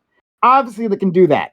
No one's denying that. Why are you bringing it up? It doesn't matter. No. Because I'm saying the fact that you admitted that makes my initial point, valid, which is I wouldn't want my daughter to dress this way because I don't want her attracting the kind of men that would be attracted to a scantily clad woman. I want her to attract the kind of man that would be attracted to a very, promising prospect. Okay, so let's just off girls. What man? Hold on. What men are only attracted to women in skimpy outfits, right? Is there a man out there who's only attracted? No. They're more attracted. They're more attracted to a woman in skimpy outfits. Hold on. What man isn't? Remember, we're talking about douche per minute ratio. Remember? No. You're attracted to women in skimpy outfits. We've already established this. No, men are. Yes, men are. Agreed. What I just said. Yes. You're right. But non-douchey men are more attracted to women that are not dressed scantily as opposed to douchey men, right? You are controlling for a better subsect of men. You're at least more open to it. No, you're not. Yes. Look, I went to college. I know frat guys. To attractive women. Men, look, if your imaginary daughter, who's 18, to be clear, we're talking about. Okay, 18, and biological. That's clear too. Yeah. How long is she been 18? We're talking about 18. Like hypothetical woman. Or she like busted? Like how old are we talking? What'd you say, DB? Sorry. How 18 is she? I don't want you guys drooling over my hypothetical daughter. Okay, how 18 is she? Like how long has she been 18? Is she 18 in 2 weeks, or is she like 18 in like 6 months? She like busted. Like how old is she? She's over 18, Doobie. Okay. Thank God. Not interested anymore? Is that? This took a very dark turn very quickly. Well, I know that when Lactoid hears 18, he feels like if she's like just an inch under 19 years old, she's been run through by all the guys are going after the slutty woman, and he no longer wants her. Lactoid's like he's like fucking Leonardo DiCaprio, but for like 19-year-olds. Absolutely not. My Then you're not trad. What the fuck are you talking about? What are you talking about? I'm talking about like my hypothetical daughter. I'm not going to date my own daughter. What the fuck? No, she's not. Hold on. You don't think you're the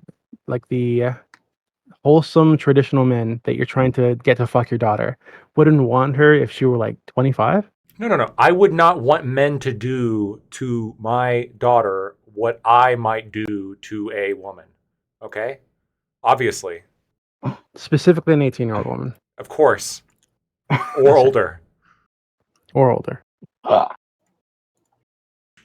Okay. Does that make sense? Does that make you guys uncomfortable? Why would that make me? What the fuck? Is this the Olympic topic now? Is this not? Wait, Doobie. What did I say that was incorrect? I just thought it was weird that Prime. I mean, I think most of us here are over 21, right? Lactoid, I think you're like close to 30. Maybe you're like a 25-year-old with like a 45-year-old's brain. Okay. So I don't know how old you are exactly, but it's kind of weird to go specifically to an 18-year-old. You brought up 18. I didn't even bring up 18. Brian brought up 18. I think the barely legal things. Okay. If my daughter, I perked up because I perked up a little bit because I'm like, where the fuck is he? No, because I'm like, where the fuck is he going with this? Okay, let's make it more realistic. Let's get rid of this disgustingness that you're providing, Doobie.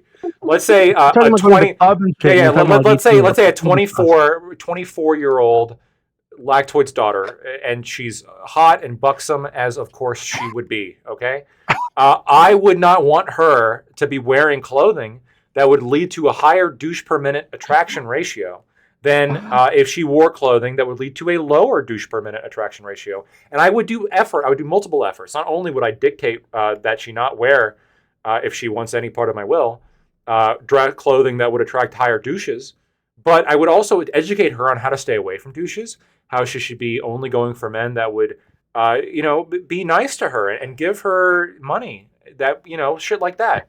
Douches are never nice. You're going to teach her all about DP, right? Douche permanence. Make sure you teach her a lot about DP. In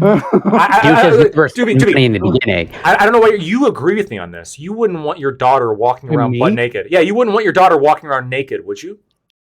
How old is she? 25. Well, then, Oh, God, what the fuck? This is disgusting. I feel like we're progressive enough. The Olympics has demonstrated this. We're in a modern enough society that it's okay for women to have different lifestyles. And if they want to walk around nude, then hey, as long as they're comfortable, I'm fine with it. Your wife? Doobie, like message received. We'll move on. All right, Doobie. But just before we do, I just want to let Tom know this is completely his fault. This conversation. We were actually talking about you. Apparently, Tom, we were talking about you jerking off to Kelly Jean on stream. I defended you, by the way. I think it's totally fine.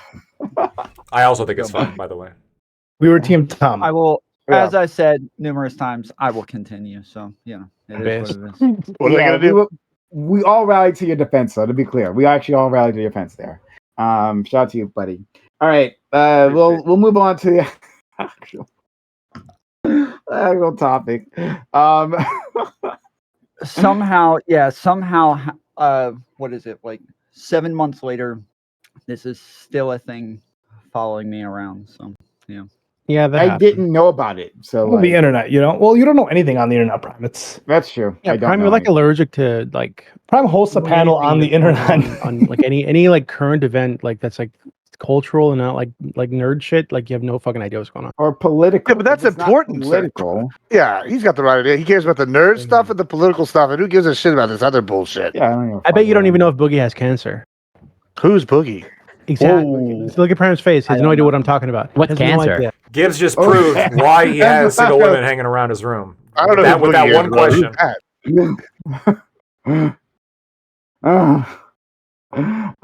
Okay. Well, yes. I don't know who these people are. Is that like isn't that the ghost from like the night before the Christmas? Boogie, like he's like a burlap sack guy. Boogie. That's a different guy. Oh, okay. Big dude on the internet with Keemstar, Lolcow, or whatever. Wait a minute, hold on. Actually, no. I saw a video because it was at CoffeeZilla. I'm subscribed to CoffeeZilla. Yeah, I know CoffeeZilla. Yeah. And he was on his second channel, he was talking about this big person and saying that he faked having cancer. That's the only reason I know about him. Yeah, fair enough. Allegedly. But I subscribed to CoffeeZilla because he was talking about people who are tangentially political, like SBF, right? And his whole takedown. So, all right. Anyways, right. All right. Hello all. This is every roundtable. It's redo Mondays 8 p.m. Eastern. We've got a great group of guests here. I won't bother introducing you at first. Let's just hit up the topic and you guys introduce yourself as we go along. But yeah, I've been enjoying the content so far, right? And what we've given you. Consider supporting the channel by subscribing to the channel, gifting bits or gifting subs. Or if you're on YouTube land, consider becoming a member, YouTube member, or using a super chat. We'll read your super chat. I've been keeping track. It's literally the moment I look away, right? The moment I look away, then there's like 5 super chats, and then when I read them, they're already gone, right? The people they're pissed, really. So I am watching right now. So if you want a super chat, right, and we will respond to it, then please submit that. We could appreciate the support. Topic. At this year's opening Olympic ceremony, there was a fashion show that included a troupe of drag performers. Some of the performers recreated the famous Da Vinci painting of Jesus' Last Supper. This has caused international outrage as some believe that this was religious mockery.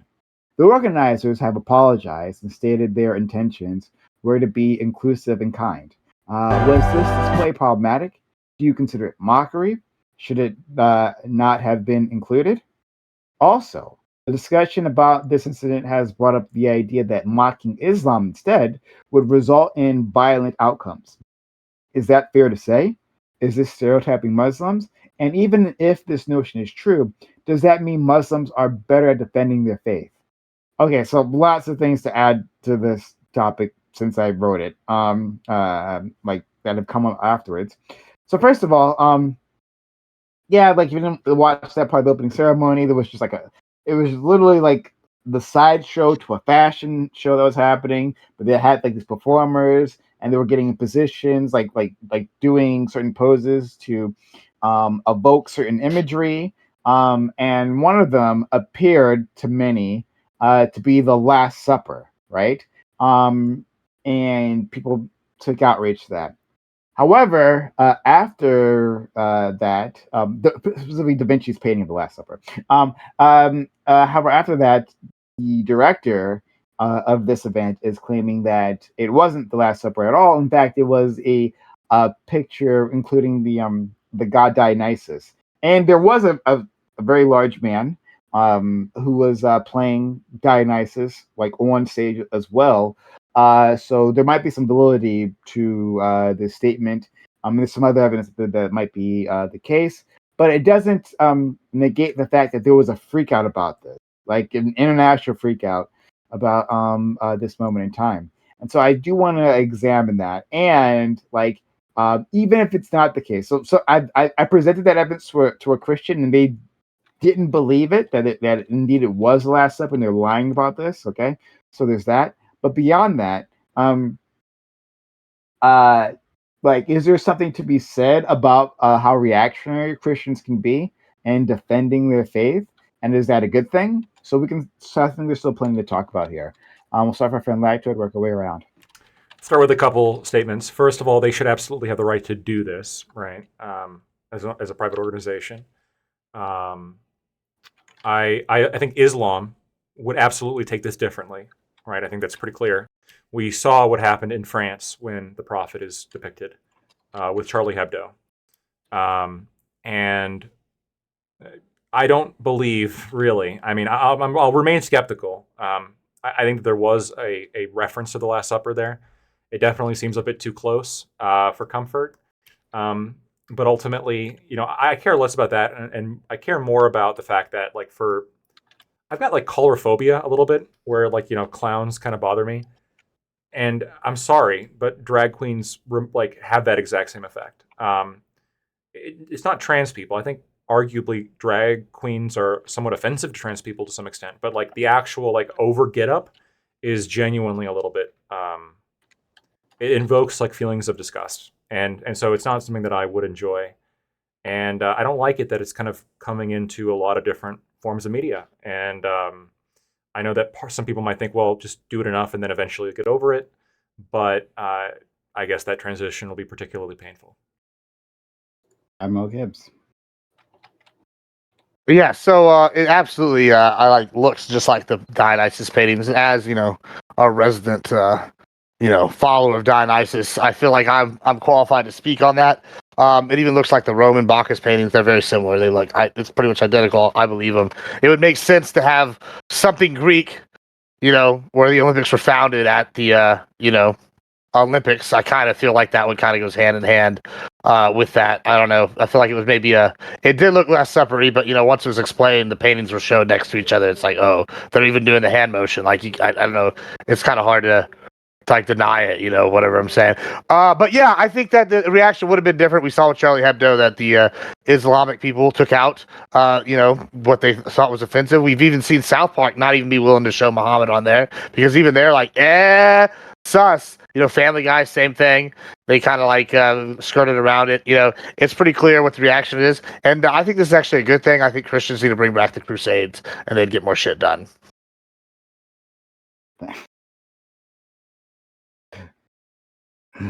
You're great, Admiral Gibbs. Corey, please. Well, speaking of the Olympics and clothing, I think we should go back to how the Olympics were originally competed in, with, I believe, no clothing whatsoever. That's the true spirit of the Olympics. The opposite sex too.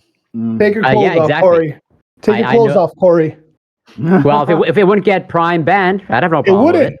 It wouldn't. You're a male. What? You're a male on Twitch. You'll be fine. No, you're right. It would. Ah. I mean, with enough money, I'll do it. Not a problem for me. But yeah, I'd be curious if it's the same position of all the female track and field stars. They're just in their attire, all for male attention. But regardless, to the actual topic at hand, okay, I haven't done much research on the depiction. I just saw a couple of pictures. Whether it's the actual Last Supper or not, or Dionysus, doesn't really matter to me. I mean, as far as I'm not an expert on the Last Supper, but from what I can tell, it's not owned. The idea or concept itself is not owned by Christians, where whatever, it's Leonardo da Vinci, and they painted it. So like, it's not, arguably, it's not a strictly religious piece of property, and so it should be just like anything, open to mockery. I don't consider it problematic, and doesn't really matter to me. And I'm actually glad that it was included. And I guess Lactoid's point, although I'm speculating, I don't actually know for sure, but I have strong suspicions to believe that probably if the same sort of religious depiction in a Muslim fashion probably would not be received or be received even more poorly than what's currently happening with the Christians. I'll leave it there for now. Thank you. Ali. Yeah, so I don't know if it was Dionysus, but like Gibbs, is Dionysus painted as blue? Because I saw a couple videos saying that was more like Vishnu or like any of the Greek or Hindu deities more than Dionysus. So does that have any validity? I don't know on that part. I mean, I know that he likes grapes and wine and madness and tits. So but the painting all those would be relatively specific. In the painting, I mean, on the Roman one, the Bacchus one, I think it is. I posted the photos. Like one of them did have some blue in it. I don't remember which one it was, but yeah. Well, obviously, I think people should be able to say whatever they want. Oh yeah. And so yeah. I wouldn't want any violent retaliation. What happened to Charlie Hebdo was horrific. I actually ended up buying the second edition with the Je suis Charlie, the second one that they bought, because I think it's good to protest though. I think if you are religious and you hold these convictions true and you see something that is like mocking your people, I think at the very least get up and protest. But what I don't see that happening. What I see happening is an immediate retaliation to like Islam. It's the same people that say, "Oh, Muslims are a threat to the West," blah blah blah, that then go and like pretty much praise the Muslims for standing up for their religion. I think that was super funny. The dichotomy of seeing that like argument online. But I do actually think it was a mockery of the Last Supper. That was a pretty specific, like everyone was standing in a pretty specific way. The centerpiece being like the head was glowing. It looked like the sun was behind it. And I do think Christians should have taken offense to it, because I think that was like the purpose of it, especially with France being so like anti-religious. right? I think it had something to say. The drag queens, I don't really have much to say other than, like, obviously I don't think a majority of people would have enjoyed that, and I think that it's a minority of people that you're appeasing with this, and I think that's a really, like, weird route to take with, like, an international event. Like, I think that was, like, a really, like, weird, and obviously the backlash that came from it proved me right with that, and but yeah. Dooley. So I actually don't believe that it's not meant to depict the Last Supper. I think it's pretty clear and obvious that it is meant to depict that. And they pulled a similar thing with the horse person on the lake riding across water. Yeah. People are saying, "Oh, this is the pale horseman. It's meant to be like one of the 4 horsemen of the apocalypse." And then in response, I said, "Oh, actually, no. This is meant to be the goddess of the lake. I'm sorry, the goddess of the river." And which is like a really fucking obscure reference, first off, but I couldn't find anywhere where that goddess was shown riding a horse, like, ever. So, like, I don't know why the fuck they'd have her riding a horse across the water, right? So that's really weird. But yeah, so I think that's bullshit. I think that it was clearly a dig at Christianity, and if it's not a dig at Christianity, the other option is that it is like this Dionysus thing, which is literally like a god of hedonism. Which is, like, I think the exact wrong message to send if you want to be inclusive or, like, pro-trans or pro-LGBT or whatever the fuck. You probably don't want to associate that with straight up, like, hedonism, like debauchery and degeneracy and hedonism, which is literally what that god is, right? It's a god of, like, ritualistic madness and shit. So, like, I don't know why the fuck they thought it was a good idea to associate LGBT stuff with that specifically. I don't know why they had, like, a specific LGBT, like, display at the Olympics in the first place. Especially, like, the drag queens and shit, which is, like, a very, like, niche subculture thing in every country that it's in. I don't know why the fuck they decided to put that on the national stage with children right next to them when they're wearing all the suggestive clothing and dancing suggestively. That was a really fucking stupid idea. And yeah, I do think that Muslims would react much more harshly, I think, but I think they should react harshly. I think it's reasonable to react harshly. And I think what's interesting is that somewhere over the last, like, I don't know, the last few decades, Christianity has become the religion that it's safe to fuck with, to mock, and to make jokes about, and to, like, do, like, straight up, like, blasphemy against their, like, holy symbols and shit. Like, they had that really famous display of, like, a piss Christ, which was really just a crucifix in a bottle of. I can't think of any. The mainstream culture would be okay with that happening too. If that happened to Islam, it'd be called racism. It'd be called like some like anti, like, Islamophobe like a display. God forbid it's done to Judaism. I can't think of a single time ever it's been okay to mock Judaism publicly. So, like, I think that they go after Christianity because it is a dominant religion in the West, and because Christians tend not to react violently. They'll protest for a bit, maybe they'll boycott for a little bit, then they'll shut up and go away. So I think that, and to be clear, I'm not even religious, right? So this isn't about me thinking that their holy symbol should be respected in the first place. It's just really, really, like, I think it's shallow. I think it's weak. I think it's stupid. You're putting on an event for the entire planet. People from every country are going to watch. And many of those countries are full of religious people. Why the fuck would you attack religion during that thing? Like, it's just a ridiculous thing to do. The whole thing was ridiculous. The whole, like, display from start to finish was ridiculous. It also had, like, a decapitated Marie Antoinette singing like a song praising the French Revolution from, like, the windows of one of these, like, castles or whatever near the river. Also really fucking weird, really fucking stupid. And it wasn't even like she was, like, oh, decapitated in an artful way. No, her head literally looked like it was like the neck was like meat. It was like meat and bone. It looked gross. I don't know why the fuck they would show that and promote that as like a symbol for their culture or something. Really, really stupid. With, like, death metal right after and flames. Yeah. And like blood colored streamers and shit flying out. Like, it's really, I don't know why the fuck they thought it was a good idea. So yeah, I think the whole thing's stupid. I think that it and I do think, to be clear, that it is a dig at Christianity.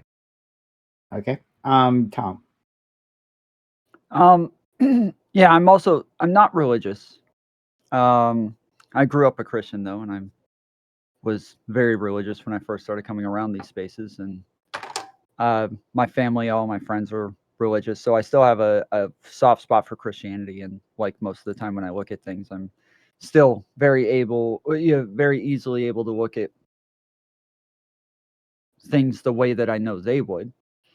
And I don't think it's wrong for them to do this if that's what they want to do, if they want to be offensive to Christians, if they want to if they want to be hyperbolic, that's fine.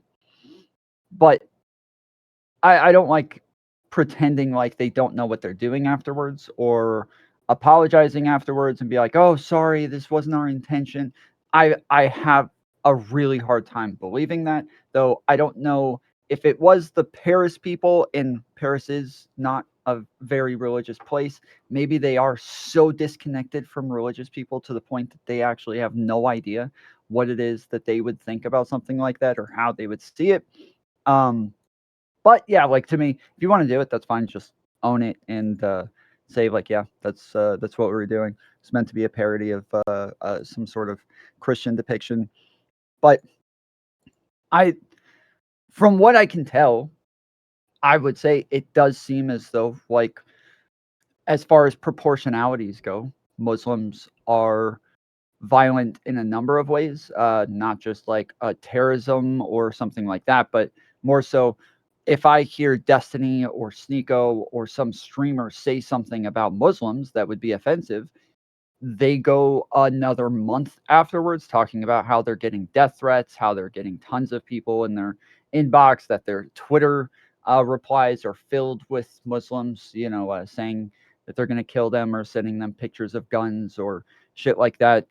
Whereas they all do pretty consistently say things that are going to be offensive to Christians, and they don't seem to get the same backlash. They don't seem to get the same reactions or death threats or anything like that. It seems to be a pretty big part of Islam, and would seem to be, like something that seems to be a norm. But when I go and look up studies that would tell me some sort of proportionality when it comes to violence or terrorism or anything like that, I can never find anything. All I get are, this is how much Muslims are depicted in media as being violent, or this is how often, this is polling on how many people in the UK think that Muslims are violent or stuff like that. That's all I get. I get, kind of just thought processes on these things, and never real studies that give me numbers or statistics that'll give me something more concrete. So I'm not sure what it is in reality, but I know that that's just based on anecdotal experiences. That's the impression that I get. Okay. Open to the panel. I want to say it is interesting that it's Dionysus, right? Dionysus is one of these precursor gods that people relate to Jesus, right? Like Osiris. There's like a bunch of parallels between Dionysus and Jesus. Jesus both have a divine father and mortal mother. Both were twice born. Both were sacrificed. Both died and resurrected. Wine symbolizes the blood. There's a whole bunch of other stuff. I think it's interesting they chose Dionysus, who is like basically the embodiment of hedonism, like Doobie said. And Dionysus' colors are purple and green, and if you look at the float, they have purple and green surrounding the blue person, who's like, I guess maybe a representation of wine. I don't know. It's the kind of thing. I can see them saying it was Dionysus from the beginning, based off like some of the other stuff in their little performance. But it is interesting that they're so close related to Jesus when it comes to Dionysus. I don't know. You said that, and just for clarification, in our group GM, you said that the Olympic Committee or whoever, right? In their Twitter feed, they had posted about the Dionysus painting. Was this before the outrage or after? This is after. They said, I think that I don't know what the Olympic Committee said. The director said that, and the Olympic Committee said something along the lines of pagan something. I don't remember exactly what. It's in the articles I posted. I don't know. I didn't memorize it, to be fair. But yeah. Anyone else want to jump in? Well, yeah, I mean, I'm not sure if it seems to matter to some people in terms of establishing whether it's the Last Supper or this Dionysus depiction. Why does it, even if it was the Last Supper pushing to the extreme, why does that matter? Why can't you parody or mock?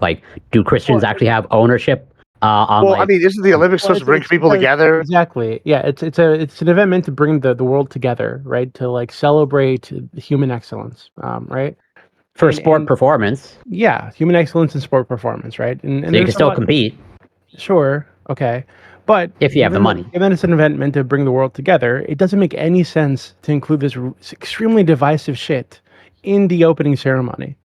I don't know how this makes it doesn't even make sense. I mean, yeah, they're French, but there are plenty of religious people in France who would also be offended by this, and we're offended by this. Wait, I'm curious. Should religious people be mocked openly, and especially by like governments and such like an international stage?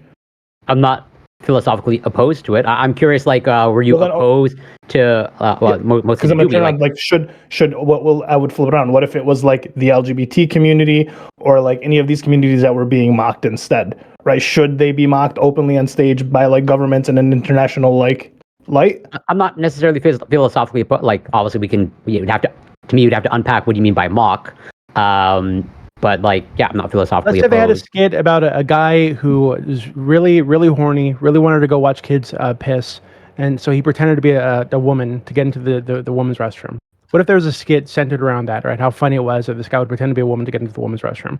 I think most rational people would see this as absolutely an attack on LGBT people, especially, I mean, specifically trans people, and they might have a really big fucking problem with that, and it'd be reasonable for them to have a problem with that.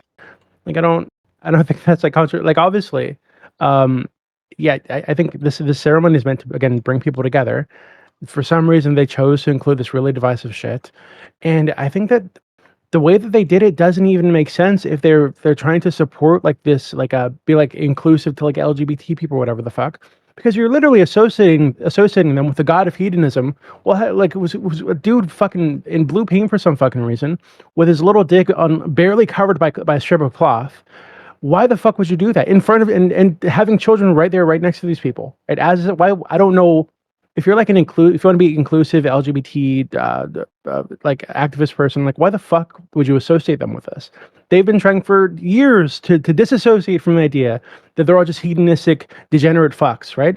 So like it doesn't even make sense. Like if that's what you're trying to do.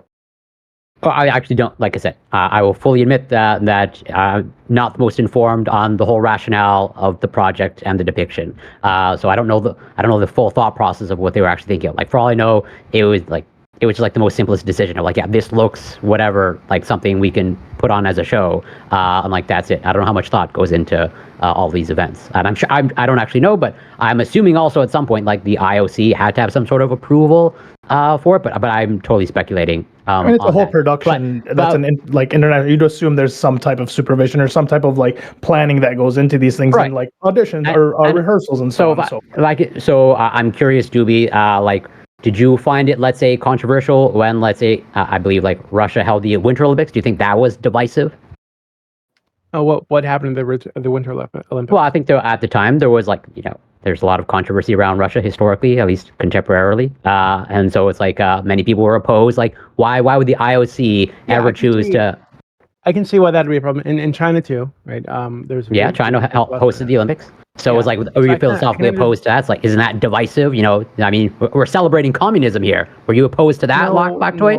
No, I don't think that's true, right? So unless they had some kind of like thing specifically celebrating communism within the performance, and I don't think they did. I think I remember watching the Chinese opening ceremony.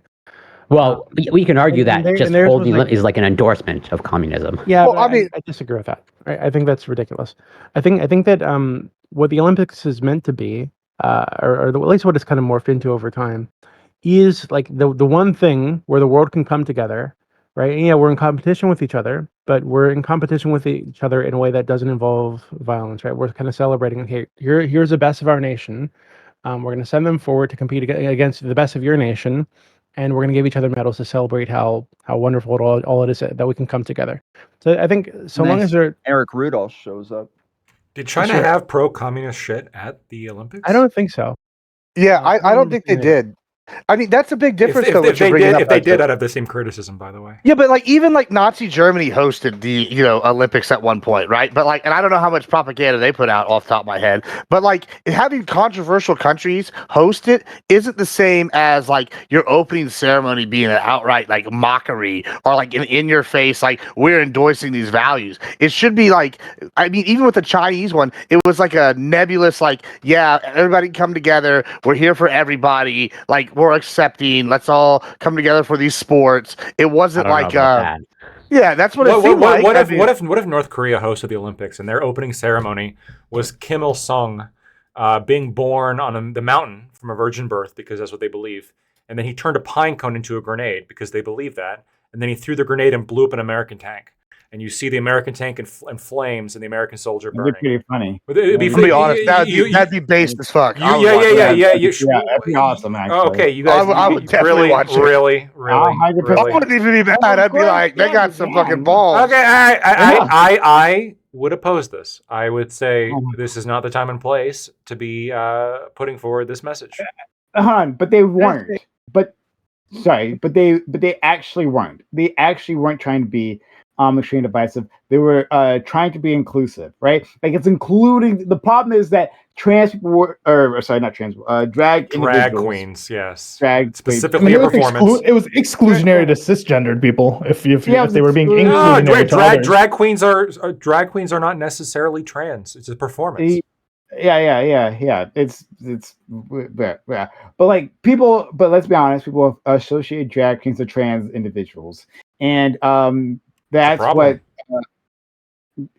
And that's the problem here, right? Like, if this was individuals who were appeared cis, right?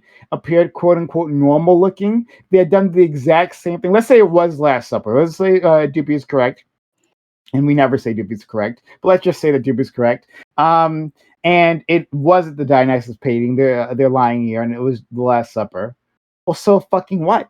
Like, I have seen many times on TV, right? The Last Supper painting be recreated. People do it all the time, right? Yeah.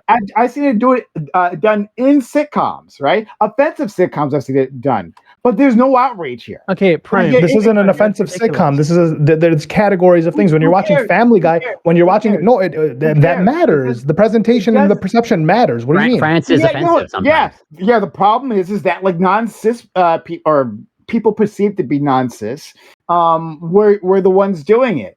That's what got people's No, that's asses. not true. I mean, even if you want to go with your argument that it's for the face of inclusion, you excluded a majority of people to display a minority, a hyper minority of people at that.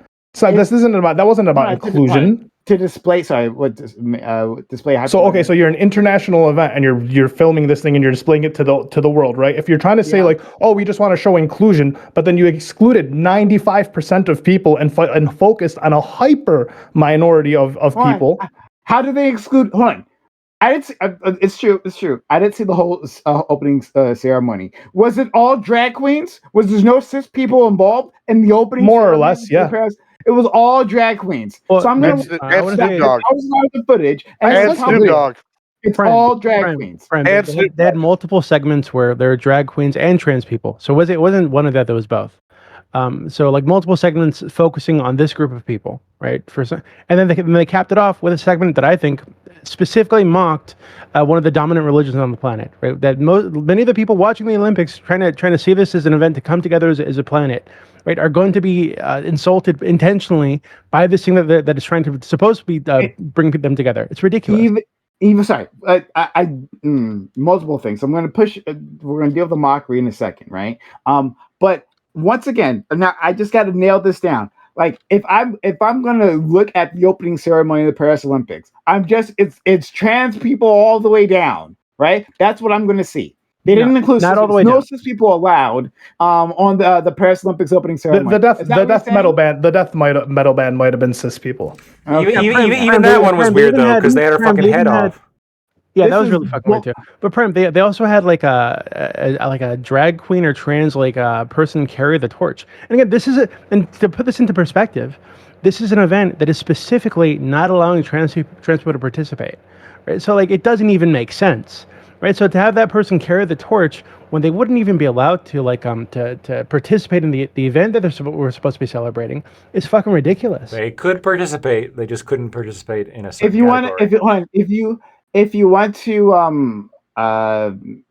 criticize the Olympics for being no, that's not a criticism. I think for rainbow washing. for rainbow washing, well then go ahead, right? Let's make that criticism. That's fine. I don't give a like the Olympics is not an institution that I'm interested in defending, right? There's so many things wrong with the Olympic Committee, how they run the entire event, how they take advantage of communities and siphon them for resources for corporate gain. Fuck the Olympics. I don't give a fuck about them, right? But like I know without watching the opening ceremony, I didn't watch it, that there are cis people included. Well, they somewhere. Well, yeah, the children might be cis for now. I'm sure I can find it. Yeah. So let's stop saying that like, oh, they didn't include the vast majority of people. They're focusing just on a hyper minority. Let's get over that, right? Hold on, there was a massive focus on LGBT people for sure, and specifically drag queens. That was the point, right? That's why they said it was inclusive, right? The Last Supper was focusing on LGBTQ people. No, I saw that. I saw the Last Supper part. I'm saying that there were cis people within the ceremony. Yeah, but right? they also had like a fashion show, which also had a ton of trans people in it. They had like a dance party thing with a bunch of trans people and drag people in there. Like there was a very big focus on trans and drag people. Yeah. So. Yeah. So there was like, okay. So given that these people are like a tiny minority of the population of the planet, it's fair to say that there was a disproportionate fixation on this group meant to be inclusive, quote unquote, to this group and to like prop them up on the national stage, which might be fine even, right? It doesn't make sense to do that while also intentionally insulting half the fucking planet. So let's get to the mockery thing, right? One, I don't believe it was mockery. I like mocking religion, right? I think religion should be mocked, and we should take the opportunity to do that. It's a good thing when we do that, but this was not mockery. Right. So again, I like looking at the Dionysus painting that like Gibbs showed us, right? And it was in the articles. It seems to be from that, like it's plausible to me that it was that there was the Dionysus painting and not Last Supper. But I can't be 100%. I'm fairly sure. I'm gonna be honest. I'm fairly sure it is the painting, based off a couple of like other indicators in there. However, which painting? I'm sending it in Discord right now. Yeah, I posted their Discord. But here's what I think they did. I think it's a bait and switch. Go ahead. I think it's like a bait and switch. Like it's like Dionysus is already one of these precursors to Jesus, kind of like people in the history, like Osiris, and he's also like the inverse of Jesus to an extent with the hedonism and whatnot. So like it's almost like you're saying it's this Dionysus thing, and you put enough stuff in there to say it's that, but then it's like a bait and switch because everybody that sees it on the fly is gonna go, "That's the Last Supper," and they're like, "Yeah, but we got plausible deniability." They're like, "Look, we got the red, the green, and the purple, and he's got the Yeah, and I mean, if they did do that, kudos to them. They got him. Like, they got people talking, which I think is the real goal, is the controversy gets people talking about the Olympics. When nobody's been watching the Olympics for years. Go ahead, Prime, if you want to respond to that. You go first. No, you go first. I've seen a handful of opening ceremonies in my lifetime, going back to whatever the Athens Olympics and even before. Like, generally speaking, aren't opening ceremonies just like a celebration of the host country's like culture? Going back to even like the Chinese. So like, isn't part of like, I'm not an expert, but isn't part of like French culture like being like offensive, just inherently? No. Yeah, you're right. They should have gone out there. They should have like just started like making fun of black people, throwing poop at them, offensive as possible. No. Right? That's the French way. Obviously they're offensive in certain ways. Okay, obviously, especially when it comes to, like, I have no problem saying that they tend to be offensive towards religion. Okay, and I think they have like a history of like mocking religion or parodying it. Why is blackface? Why not do Islam then? Why is blackface offensive? Half of France's population are Catholic. So like, I don't know why we would say that. Oh well, their culture is to be offensive to like Catholicism or Christianity. And that's half the country. What's the point? So obviously, a massive part of their culture is Christianity, is Catholicism. Yeah, and you can have conflicts of culture. Of like, if they succeeded in pissing off all the Christians, and the Christians protested and revolted or whatever it may be, or they had the same reactions that the Muslims had, would you then say that they should be revolting and they should like that is a good thing that like you'd be supportive of that? or is it? Or are you only in support of like the mockery and not in support of the response to the mockery? Well, I wouldn't go so far as saying support as opposed to like I'm not opposed to it. Okay. Hold on. Okay. I think just really quickly, I think the focus on Islam is like really silly. So I think that clearly the reason I think that the reason Muslims tend to have like a much harsher reaction because many of these people come from countries where they're like straight up blasphemy laws, right, where it's illegal to mock religions, not just Islam but all religions, right? You can be a Christian living in a Muslim country, and if someone mocks your religion, that's illegal in many of these countries. Right, so this is why they have this reaction, because what's being done is something that is like to them, something that they've was illegal where they've lived, and they believe it still should be illegal because they don't believe people should be mocking each other's religions in this way. And so this way, I think you get like a big reaction when this kind of stuff happens from Muslims. But also, there's like the elephant in the room, I think, right, where of the Abrahamic religions, Islam and Christianity are mocked all the fucking time. Right, and people are like, "Oh, the Christians are always talking about the war on Christmas, and the Muslims are always, they're ranting about Aisha and the pictures of Muhammad or whatever the fuck." But the Jews, if they actually wanted to be offensive, right? If they actually wanted to be offensive and to be like controversial, they'd mock Judaism, because nobody ever fucking does that, because you're not allowed to do that apparently, right? And there's plenty of Judaism. That's true. Okay, then you just haven't at the Olympics opening ceremony. Like sitcoms and cartoons are gonna make fun of them, but if they had ever mocked Judaism ever, they'd immediately be called anti-Semites and Nazis and Hamas supporters and all this kinds of crazy shit. So it's weird that we would go straight to Islam. Like, oh, well, how would Muslims react to this? How would Jews react to this? Right, the other Abrahamic religion, if this was done to them.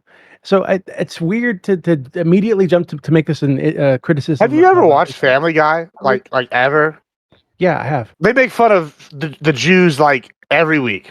Jews do take it better than Muslims generally. Yeah, I mean, like, within one of them sing like "Dreidel, Dreidel" or something from the on, like, sitcoms of like South Park and whatever. But if a country put on a show like that and there was a specific attack on Judaism, it would be completely different.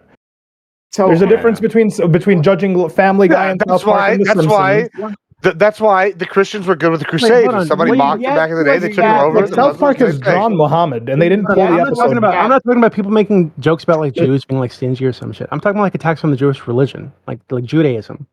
I've watched lots of Family Guy. I've never seen Family Guy talk about and make any criticism of the Jewish religion. So South Park. I've never seen that either.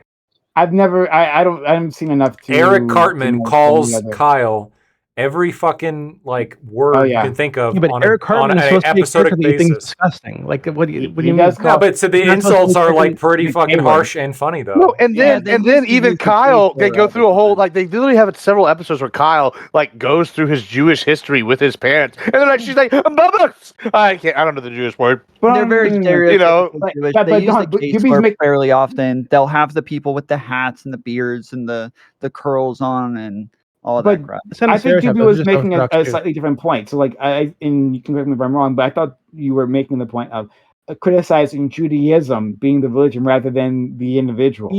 Rather than this Jew, makes funny noises, or he's like doesn't share his money or whatever the fuck. I'm talking about like the actual religion, right? And the things within the religion that I think are very, very worthy of criticism and mockery. Wait, like, can you? Sorry to cut you off. You want to finish your point, Dibby? I'll go for it. I was like so. Maybe not to get you in trouble, but like as best you can you give an example of like this joke about the religion, the Jewish religion is like taboo. You can't say this about the Jewish religion. I don't have any jokes like on hand. I don't really do jokes, to be honest with you, in that way. But one thing that I think is worthy of by the Jewish religion is the fact that within the religion is a built-in ethno-supremacist like ideology, like built into the religion. Also, people make fun of Muslims for the Aisha thing. In the Jewish religion, you're allowed to fuck a girl to fuck and marry a girl who's as long as she's like 3 years and 1 day old. So like, it's pretty fucked, right? So like, and if she's younger than that and you have sex with her, it's like putting your finger in her eye. It's not that big a deal. Or it'd be like making fun of Zionism. You can't make fun of Zionism without being labeled an anti-Semite, getting potentially doxxed, having your shit shut down. Yeah. As a company, right? About, if you are if you're a Jew interact with a non-Jew, or so for example, if a non-Jew kills a Jew, you execute him. But if a Jew kills a non-Jew, that's not worthy of any sort of like a legal punishment because you're going to leave that up to God. Like things like this, right? That I think are just straight up ethno-supremacist, crazy shit, right? That are all over the religion, that people just don't fucking criticize or mock or anything because they're afraid to be called Nazis. So I think rather than be like, oh, how would Muslims react? We should be saying, oh, how would other religions react? How would the other Abrahamic religions react? Both of them, or how would Buddhists react, or something? I feel like there's all this focus where, if there's an attack on Christianity, immediately you jump to Islam and try to make it about Islam and how violent they are. I think that's ridiculous. I agree, at least with that part of the statement. I would say though the reason why people focus on Christianity is because it is a dominant religion. It's the religion that has the power, and they're mocking the power center, which would be Christianity, not Judaism or Islam, at least in this nation. But beyond that, you guys. How long was the opening ceremony that you saw? I didn't watch it. I mean, they had a long thing. I mean, they had like Snoop Dogg in there for part of it. It definitely wasn't just like they had like it was hours and hours long. I mean, hours long. I'm not the one saying this for the record. I want to go. I agree. It was literally hours and hours long. 10, possibly 12 hours long. This thing was right. But according to you guys, apparently. Drag all the way down. All the way down. Trans and drag performance. Yeah, it's bullshit. Yeah, they had the fashion show that included LGBT individuals, right? Because that part was just talking about inclusion. Even though I agree, the Olympics doesn't walk the walk. Fair enough, right? But to pretend that it was just focus on this hyper minority, and that's all the Paris Olympics wanted to say, right? In all those hours of programming, that's all they wanted to say. Completely false. So I'm pushing that aside. Completely, we can ignore that, right? I wanted to have my friend Bam on because he was arguing about this previously, and I'll write what he I'll say what he had written. He has said, like, you're arguing that countries should never do stuff that's going to bother bigoted people. You don't think it's the Americans pissed that LeBron was carrying the flag? Apparently, was carrying the American flag. You don't think there were Puritans pissed? Lady Gaga, who's known to be pretty sexual, got the opening performance because apparently she was part of opening performance. Her performance was fine. Yeah, she wasn't. You don't think French people were upset that they chose a black French woman to perform for them? I don't know what the exact performance was here, but like a lady, yeah. It was fine, but this individual, right, has detractors. There are people within America who don't like Lady Gaga, don't like what she stands for, right? And that's a straw man because I think most of us are saying if they would want to if they want to be offensive, that's fine. But they're like pretending they didn't know, pretending they didn't mean to. Apologizing afterwards, all of these other things. Whereas we're saying, like, yeah, if you're gonna do something, like, just do it. And then, but the thing is, it's not even that. Hold on, Prime. Can I just say really quickly, please? Because I feel like you're missing the point. So, like, a lot of people don't like Lady Gaga. A lot of people think she's a Satanist, actually, right? So a lot of people don't like her. A lot of people wouldn't like the black French woman singing the song or whatever. But when they did these things, I think that the way that they presented themselves in both those situations was, hey, this is a respectful singing or performance that's meant to like call to French culture, whatever the fuck. But when they have the trans people up there, the drag queen people up there, it's not really that. It's an intentional mockery of like a massive chunk of not just the French population but also the planet. So I don't. If they just had a trans person there or a drag queen person there singing a song or dancing or whatever the fuck, the dogs are barking. I think most people would have no issue with that. Well, they might have an issue with that, but not in this way. But they intentionally, specifically chose to mock these people, which doesn't make any sense if you're trying to bring the planet together for this event. Once again, I don't believe this is mockery. You haven't proven this is mockery. Again, let's say it was the Last Supper. I don't believe it was mockery. What did they do? Right? What was the big mocking moment? Right? They got in the vague poses of Jesus' apostles, right? If it was the Last Supper, they got in the big pose, and just for like a moment in time, right? Right? Did they take their dicks out and wave it? Right? Did they do any of that? No. It was just people in drag who happened to take the vague pose of one picture, one interpretation of the Last Supper, and all of a sudden, this is mockery. How could you? When Christians, when we do this all the time, it was an allusion to the Last Supper. If it was an allusion to the Last Supper, and we see allusions to these things to Last Supper constantly, right? It's a very famous painting. But people don't get outraged, they got outraged, and they got outraged simply because it's drag. Now it becomes offensive because a drag person did it, and I don't like the drag person. The common denominator here is a drag person, not the Last Supper, because again, we've seen that done before. It's the drag individual. Prime. So I can agree that some people would still be offended if there's just a drag person there. That's sure. But they went further. So not only was it a drag person, there's multiple drag people doing like sexualized dances prior to that, and then they go to the Last Supper thing, and it's not just drag people just doing nothing. They're specifically taking poses with it from the painting, right? And another thing, they have children there right beside them while this is happening, right? In their own little costumes. And then we understand that most people on the planet, not just Christians, not just Muslims, most people on the planet don't accept trans people to even be like a thing, right? That's just the reality. I think we live in like our Western bubble or American bubble where we feel like this is like more accepted than it actually is. So they chose to put this extremely divisive thing on a world stage where most of the planet is not going to agree with even the existence of these people. But then on top of that, not only do you show them to acknowledge that they exist, but then you have them doing a thing that is absolutely going to offend any Christian who watches it, because most of these people, if you're like a religious Christian, you see trans people as like either like mentally ill or actual like hedonists who are like subverting God's law or whatever the fuck. Right, so which is one of the archbishops of the Catholic Church, who was recently excommunicated for his sakes in this, by the way, because he really disagrees with the Pope about this.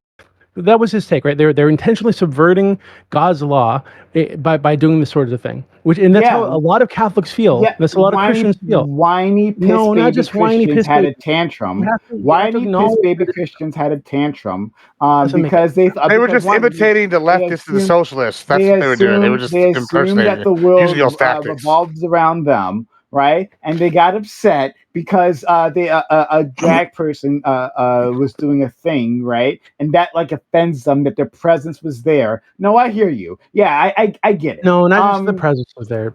That's not honest. It's not just that they're there; it's what they're doing while they're there. Not just with the Last Supper thing, but also that there were children who were there, which most people, even in the LGBT community and those activists, even most of them don't agree with having children involved in this kind of shit. So why the fuck would they do this? It doesn't make any sense, even from like an activist. Okay, so I haven't. If you're saying sexualized dances, I'm gonna have to like take your word for it because I haven't seen that part. Right, I saw clips. I didn't see any sexualized dancing, but I don't know. But I don't generally trust. The Dionysus guy had his fucking ass cheeks out and had like a little strip of cloth covering his like tiny dick and balls. Like, come on. And wait, just so I can clear up real quick, the opening ceremony was 4 hours, but that's because they're introducing the people on boats and doing the whole thing. The performance, which is what everyone was watching, which is what people are there that are judging, that they're judging the performance specifically. So the performance was about like 15 minutes or so. Obviously, not the entire opening was dedicated to this because they introduced the people. But the opening ceremony, the performance that people were watching, that was 100% focused. It was more geared towards something. So if you're Juby. If we are worried about like bringing unity to the world, right, and not offending individuals, because it's very important that we don't offend individuals. Even though I don't think we're trying to offend anyone, but let's say we're not trying to offend. Should Jesse Owens have been included in the opening ceremony of the 1936 opening ceremony of the Olympics in Nazi Germany? that would have offended a lot of people, not just in Germany, not just in Nazi-occupied Germany, but also in America at the time, who didn't accept Jesse Owens, who would have thought it was an insult to the country, right? And elevating this African to the position of like something a white man should be doing. A lot of people would have a problem with that. Should we have respect? Again, should we have respected that? Again, the issue, like I said earlier, if they just had they actually had what did they have the transfer form? I don't think they answer my question. Listen. I think that your question indicates that you're not really engaging with what I'm saying. I'm absolutely. If they were just there, I don't think there'd be this much of a problem. The issue is that they were there. Plus, this is a big thing. Not only were they there, but they chose to, and I think they did do this, intentionally insult a massive portion of the population. I'm saying. So if this Jesse guy was there, right? Not only is he taking part of the ceremony, but then he says he like whips out his cock and fucks like a white blow up doll or something. Say I'm gonna fuck all the white women, or just some other stupid offensive thing, right? Yeah, hold on. Now say, hey, yeah, you probably shouldn't fucking do that because you're intentionally like being divisive, right? Once again, they weren't intentionally being divisive. We still have not established that, but I'm gonna have to push past that. Wait, if they do have a bunch of drag queens or trans people depicting the Last Supper with a woman as Jesus and the woman's identified, you don't think that's insulting to Christianity? It's the intention part that's whether it's actually intentional or not. You don't think the intention of that would be to mock or insult? What's the intention there? That would absolutely be to be insulting. So if someone wears blackface and their intention isn't to be racist, is that then fine? Why would that? Why would it be insulting? I don't because understand. We know that Jesus wasn't a woman; he was a man. He wasn't a gay woman. We know that and then we know that these people wouldn't be accepted and would not be seen. Jesus also wasn't fucking white. He wasn't white. I understand that. He wasn't. We want to do a demographics game. He didn't fit into all the other demographics. I think it's a mockery when they make him white. When we do. Hold on, Cesare Borgia was based representations of Jesus all the time. We have a white man, blue eyes, right? Yeah, I think it's a mockery. A brown hair, right? But is that? I don't. Do Christians consider that a mockery? I don't think Christians don't. Like Jesus didn't look that way. Prime. I don't think that he was a Middle Eastern man born in Israel, right, or wherever that area. Right? He was born in that area.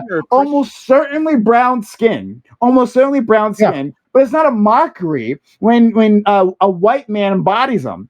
To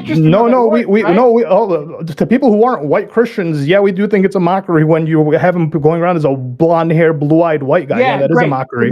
In America, they weren't talking about that, right? In America, they never seem to talk about the Christians here. They never seem to talk about, hey man, like maybe. Yeah, I think there's a difference between them depicting him as a white guy versus them depicting him as a gay fat woman. And art has always taken liberties with these things, whether it's mocking or not, right? Where like we just like we look at an important cultural scene and then we play with it, we do something with it. Hey, what if? Like I'm sure there's a painting somewhere of what if the Last Supper was just women. There's one with Trump as Jesus, and that's fine outside of. It's not the Olympics. And that's fine. Yes, exactly. No. Wait, it's fine. Wait, it's fine because we have freedom of speech, and people are allowed to have satire, and you're allowed to make jokes, and we should allow the offensive part is when a country is hosting an international event, an internationally televised event, because the intention that comes with it is to mock. And so with that, you're offending people. You've yet to establish that. You have yet to establish. That's just because you refuse to accept having the final supper depicted with a lesbian woman and a bunch of trans and drag queens. You're literally just kept stating it's not fair. Because what if they gave out? That's offensive. That's it, right? That their intention was to mock. They were trying to mock. That simply trans people. So then blackface can be done tastefully because you don't know the intention. But if we had a whole a retinue of white cis males doing the exact same thing. They did the dances, they did everything, right? White cis males doing that wouldn't have been a problem. We don't want to be talking about it here. Let's not pretend otherwise. We understand this. I don't know why we're pretending. But again, None of that is demographic. I think if you had white males depicting the Last Supper and it was a bunch of French people, I think a lot of people would have a big problem with that because they say you aren't Jesus, you aren't the disciples, and especially for a country like France, who's been recognized to be anti-religious. I don't know what you're doing, Ali, right? But that's not the case. That's literally not the case because it happens all the time, and it's never offensive. Satirically or through art, but not in an international event, an international televised event where we're all agreeing to watch. There's a difference between Family Guy and the Olympics. I guarantee you that I don't. I guarantee you that I don't. I guarantee you that I don't. So you can stop saying that. You can stop saying that 10 times over. I guarantee you I don't give a fuck. I don't. And just because you don't give a fuck doesn't mean that's not the fact of the matter, though. Yeah, hold on. But you keep saying this as it's supposed to be convincing anything. That you're saying that trying to get it through your head. You're saying self-evidently because it's an international ceremony, trans people or people in drag can't be included. Right? No, that's not what I said. That's not what I said at all. What if it was? I never said that at all. Hold on, let me change it. What if it was Putin? Festival. Sorry, what if Putin was dressed as what if they had a drag queen dressed as Putin and then they had the Ukrainian drag queen set him on fire? Do you think that would have been offensive at an international event? You took an aggressive action? I'm just saying, it's setting him on fire. Maybe they don't have to be drag queens. If it's white cis males and you have it's also murder, by the way. Just setting FYI. on fire another white literally on fire. It's an act. It sounds like that might be offensive. I can judge it by the actual action. Well, it's the same thing. I can do that. This is the same thing. They took an aggressive action by your own metric. They're taking something by standing, but it's an international event. And opposed, it's like the Last Supper that we can't even agree on that it even was. Sorry, hold on. I'll get back to my rant later. Galactoid. Yeah. So, a couple things. First of all, I don't think that Jesus's race is as clear or as biblically relevant as his sexuality. We can like it or not. Christianity is a major world religion, as is Islam, as is Judaism, and one of the things that all these religions agree on, very deliberate, very very specifically, is on the issue of sexuality. Right? This is something that is arguably identified as asexual. I don't think he identified as asexual. I think the idea of I know. Well, I think that. Sorry, I think that. I think that presenting Jesus as,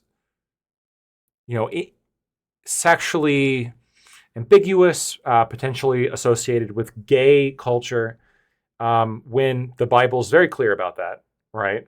And Christians feel very strongly about that.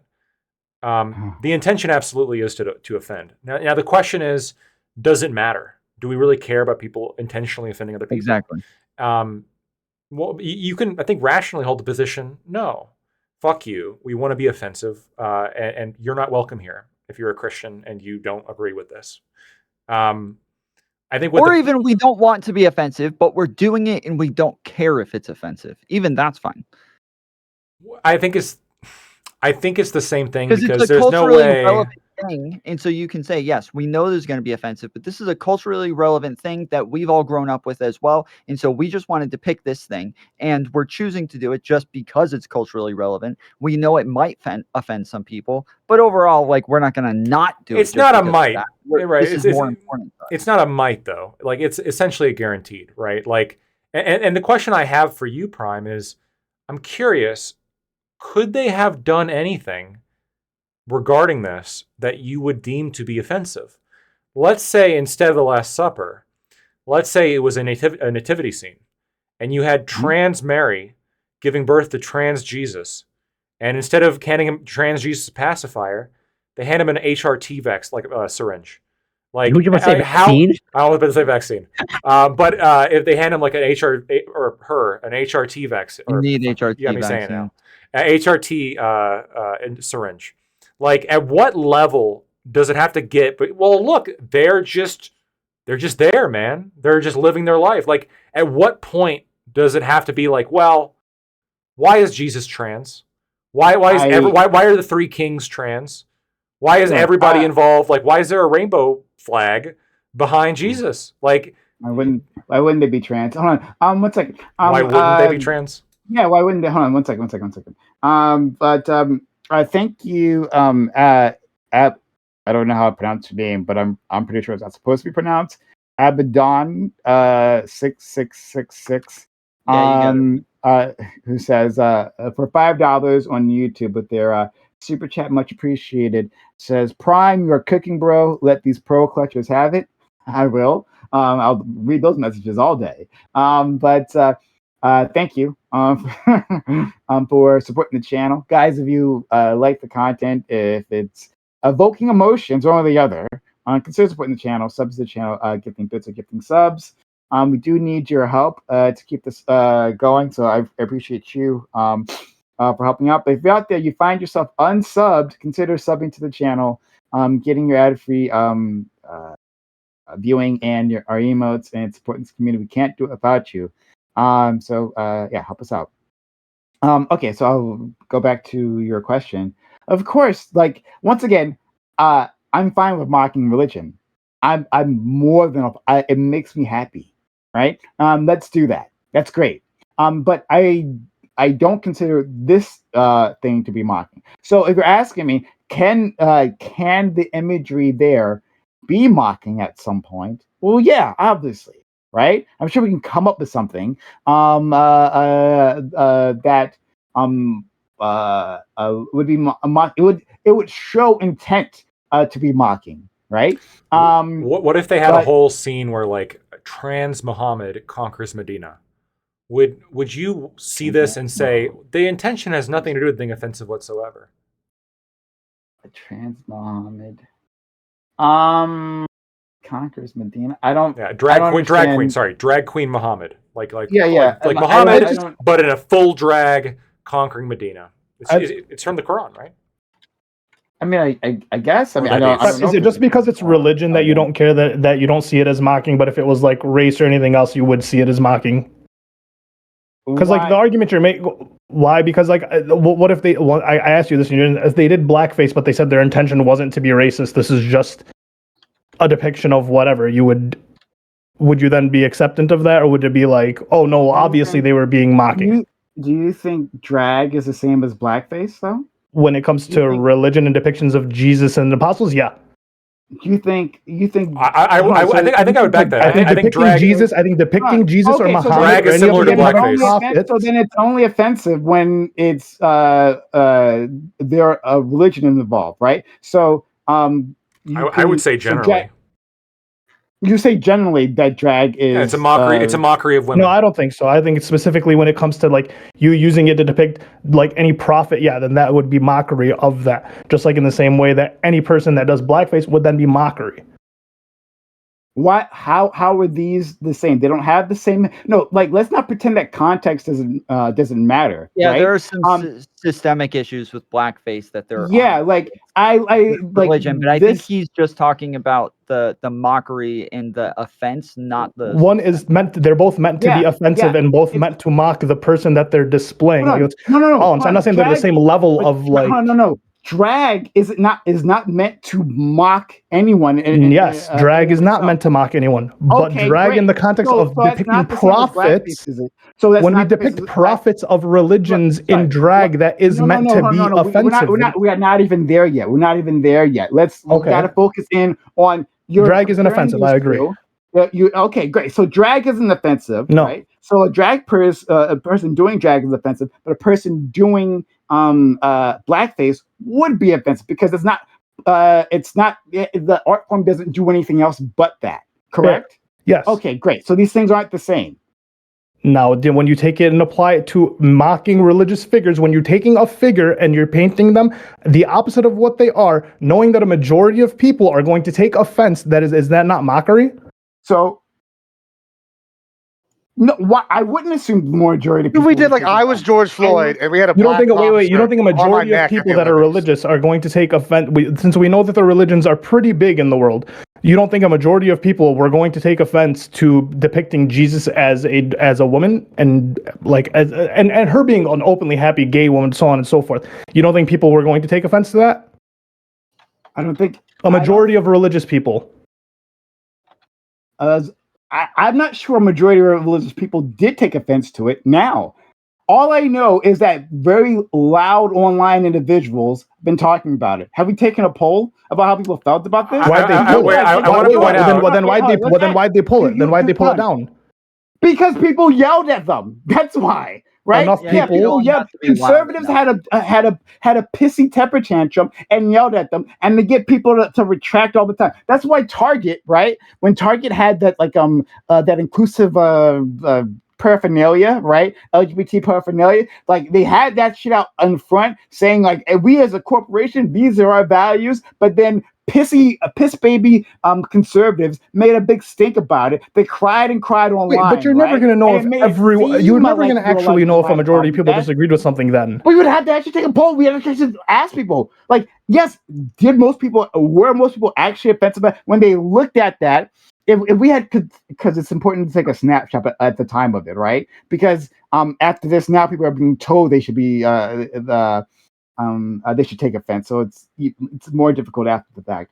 But if we had like polled people like immediately after the ceremony and asked them, "Hey, how'd you feel about it?" There'd certainly be some people who'd be offended. Obviously, I mean, there were. We heard them very loudly. But were most people offended? You actually don't have the data to say that. No one does. I mean, viewership's way down. Can I just need to point out, just so you're aware, blackface. To assume they were offended. I think we can look at like large representations and people who kind of speak for these people, because even most people weren't watching the event in and of itself. So we can't say most people based on polling either. But yeah, we know that there are large representatives. There are figures who are speaking for these people who have the same values as them. And when they come out and say, "Hey, we are offended by this," they kind of are the.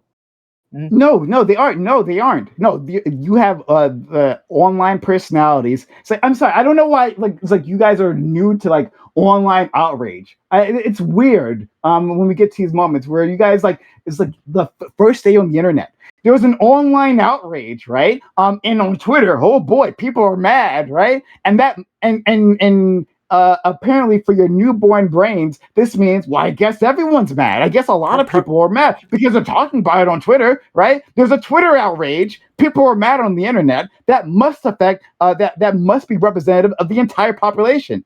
Actually, no. Now, maybe it was. Maybe you're exactly right. You don't actually have the data to say that, right? So let's not pretend that you do. And I want to admit that you do. Prime, so blackface is a very different cultural context depending on what country you look in, right?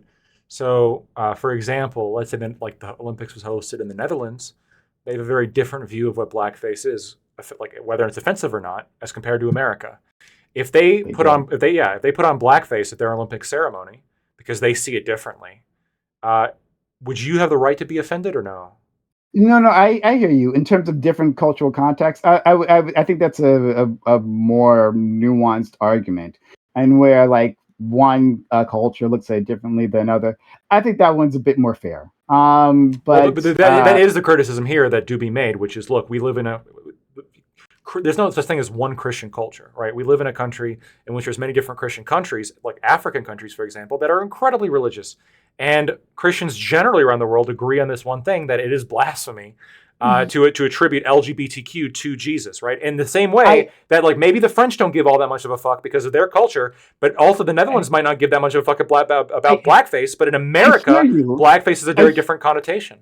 But we wouldn't. But at the same time, then these same people wouldn't give a fuck if like they had tried out a cow during the opening ceremony for some fucking reason. Tried out a cow, right? And then the Muslims got offensive over it. There's a cow there. The Jews would get offended. Wait.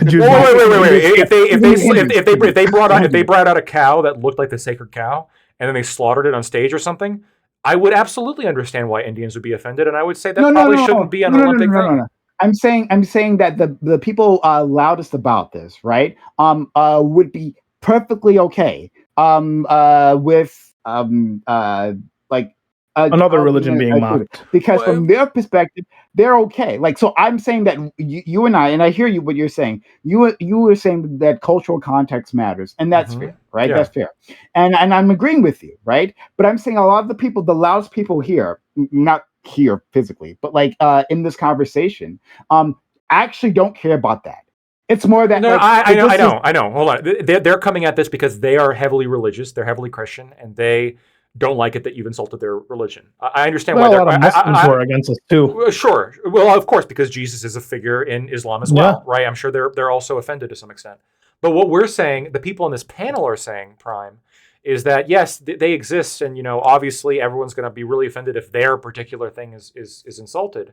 But like in the Olympics, if they brought out like a cow that was dressed like the sacred cow or something along those lines in Hindu tradition, and then like something bad happened to the cow, or like the cow is part of some performance where like it simulated getting hurt. Like the reason why this would be offensive is because you should know that there's a lot of fucking Hindus that watch the Olympics, and there's a lot of Hindus that find the cow to be sacred. And why didn't you think about this before you put this in an Olympics opening ceremony? In the same way here, when it comes to the Last Supper. No, this isn't the same. And Corey, I saw your hand.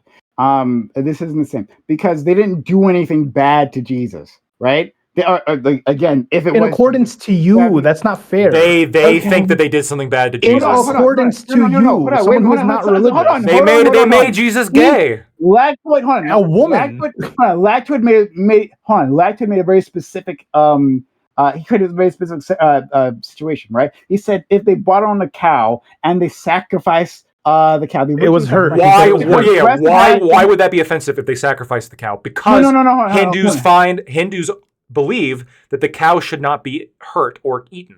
In the same way that Christians believe that Jesus should not be transified. The situation I said when I brought up the cow is what if they just showed the cow? They had on a cow for some reason. The cow is simply but did they show the cow alive? But Hindus don't. Hindus don't give a fuck. Yeah, Hindus don't give a fuck about just like if something a cow has to happen to the cow. Something has to differ in the cow. Yeah, if they showed they didn't show Jesus. They showed a woman Jesus. They didn't show the apostles. They showed a bunch of drag queens. Is that the same as Jesus being sacrificed? Well, he is sacrificed. Yes, to the people. Yes, when the people are religious and they hold Christians will believe Jesus was sacrificed before they believe that he's a woman. He was literally the whole point of Christianity is that he was sacrificed. Rewriting history and the Son of God. Attempting to rewrite history, but like I don't know why you even. It's not to religious people. You don't to religious people. To Muslims, drawing the prophet's face is fucking highly offensive. Yes, right. Now, drop it down to all of the people, Christians, Muslims alike, all will find it highly offensive to take Jesus. They all won't, because not all Christians. We have Christians online talking about how they weren't offended. So don't. Well, they're not real Christians. They're fake. That is the argument. They're Unitarians. Hold on. You have zero data. If they say that they're not a Christian, the people that are actually religious, whatever. Great, good work, Gibbs, on that one. That's the data. Like that. Hold on, you don't have data to prove the otherwise. Hold on. If I say I'm a Christian and then I say something fundamentally opposed to the Bible, then that means that you're not a Christian. Fundamentally abhorrent. It is fundamentally opposed. It's not. No, it's not. Literally, Jesus escapes to Egypt because he's a kid, and Herod sees a child boy coming to dethrone him, and he has all the males killed. That is a major principal part of the Jesus story, is that he's definitively a man. Like, that's he's a prophet. Prophets are males. Fully man and fully God. I don't know the second part, but the first part, I'm with you. I'm just saying what it says, okay? Within like the play, right? The Holy Ghost also male. And within the theaters, within the theater tradition, right? You guys are aware that at some point, to my understanding, they didn't include women, right? It was just men playing all the roles. Yeah. Right. They did like religious theme plays there. Right. Okay. They used to do. Yeah, they also had castrinis to play the women. So what's your point? Religious theme plays with just men, right? And so, like when a woman is depicted, right, the Virgin Mary is depicted as a man, is that offensive? Yeah, that's anti-biblical. They were heathens back then. Today, it was offensive now. now. Look at it as anti-biblical. Like just because of a woman, They're burning for that. They're burning for that, Prime. Okay, great. Thank you, Lactoid. I love you so much. You're great. No, I mean, All right, Prime, to be fair, you're like, okay, so for when the Charlie Hebdo thing happened, I wasn't personally offended. I am not a representation of Muslims or actual practicing Muslims. Right. Okay. So to say that when I'm not offended, to say like, oh, some Christians weren't offended, that is not a representation of the Christians that are actually religious and the people that are actually offended. And for you to sit here, take these people and be like, oh, well, no, Christians shouldn't be offended or Muslims shouldn't be offended that Jesus was depicted as a woman, because to you it isn't a mockery, but to the vast majority of Muslims and Christians, it is going to be a mockery. I don't even know how you can deny that. 1 second. So, GSU Gambit, good friend, on. YouTube, super chat said for $5 said, I can't wait until Christian conservatives pass draconian laws that impede on trans/drag rights. So I think he meant to say can, so I can ask people why they are offended. So he was basically yelling at me, but please yell at me with money. I appreciate when you do that. Thanks so much, friend. Again, to anyone else, consider supporting the channel. If you can, it would be really helpful. There was a point that I really wanted to address here.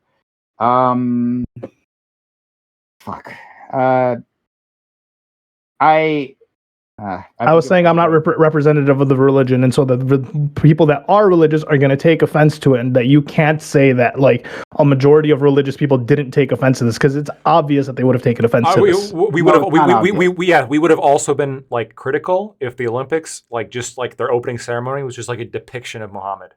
Like that would be like, why are you doing this? What the fuck? What's the point of this?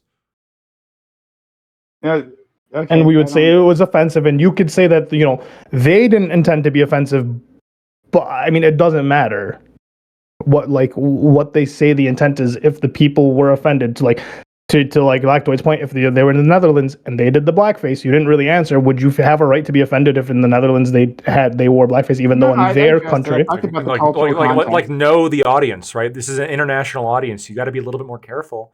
If it's like again, something like this, the Olympics. Now, look, if I agree that again, they have the right to do it, and if there's any kind of reprisal upon them, I would condemn that completely. Just like I condemn what happened to Charlie Hebdo completely. Yep. They absolutely they did not deserve that. But Charlie Hebdo was trying intentionally to be offensive. That was their goal. And they succeeded. And they succeeded. That was their right, but they definitely succeeded in being offensive. So the Olympics is trying to be arguably offensive here. So in Texas, when we did our, you said his race isn't the problem, right? Or one of you guys said that his race isn't the problem, right? That's not an issue. But it's only not an issue.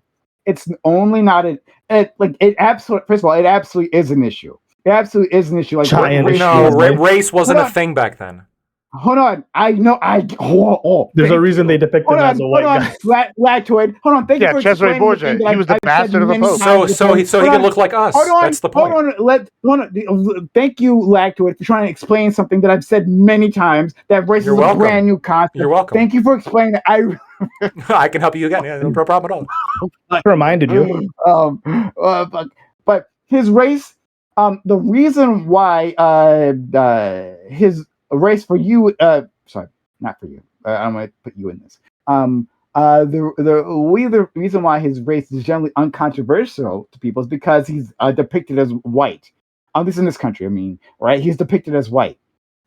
When we've seen Black Jesus be depicted, and then white people had feelings about Black Jesus, right? But Black people have had depictions of Black Jesus, and then there's a reaction that comes from some white individuals because of Black Jesus. Mm-hmm. Yeah, some people find it offensive to say that Jesus wouldn't be. I know you're not. I know you're not. Most Christians would not. Most Christians are not going to be offended by Black Jesus. We got more. We got more. Oh no, we got more. There's gonna be like one dude in Wyoming who's gonna be like, Jesus is white. No, there's hold on. Ethiopia's got a longer Christian tradition than Europe. Both of you were wrong. Also, Jesus wasn't probably black, by the way. He was probably like Middle Eastern-ish. He was Palestinian. He has probably Melissa, like I fucking said before. Thank you. I agree. He actually probably looked a little bit whiter than you would assume most Middle Easterners. He's probably Greek. I saw a computer, like there's like historians who like got together and it's like my buddy. Well, yeah, they used his brother's DNA, and he was Greek white looking.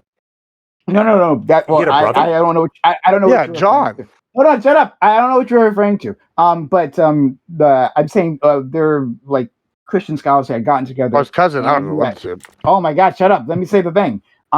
His Christian scholars have gotten together to gather the evidence, and they create like a recreation, like a computer recreation of what Jesus might have looked like to the best of their ability, and he looked almost exactly like Saddam Hussein.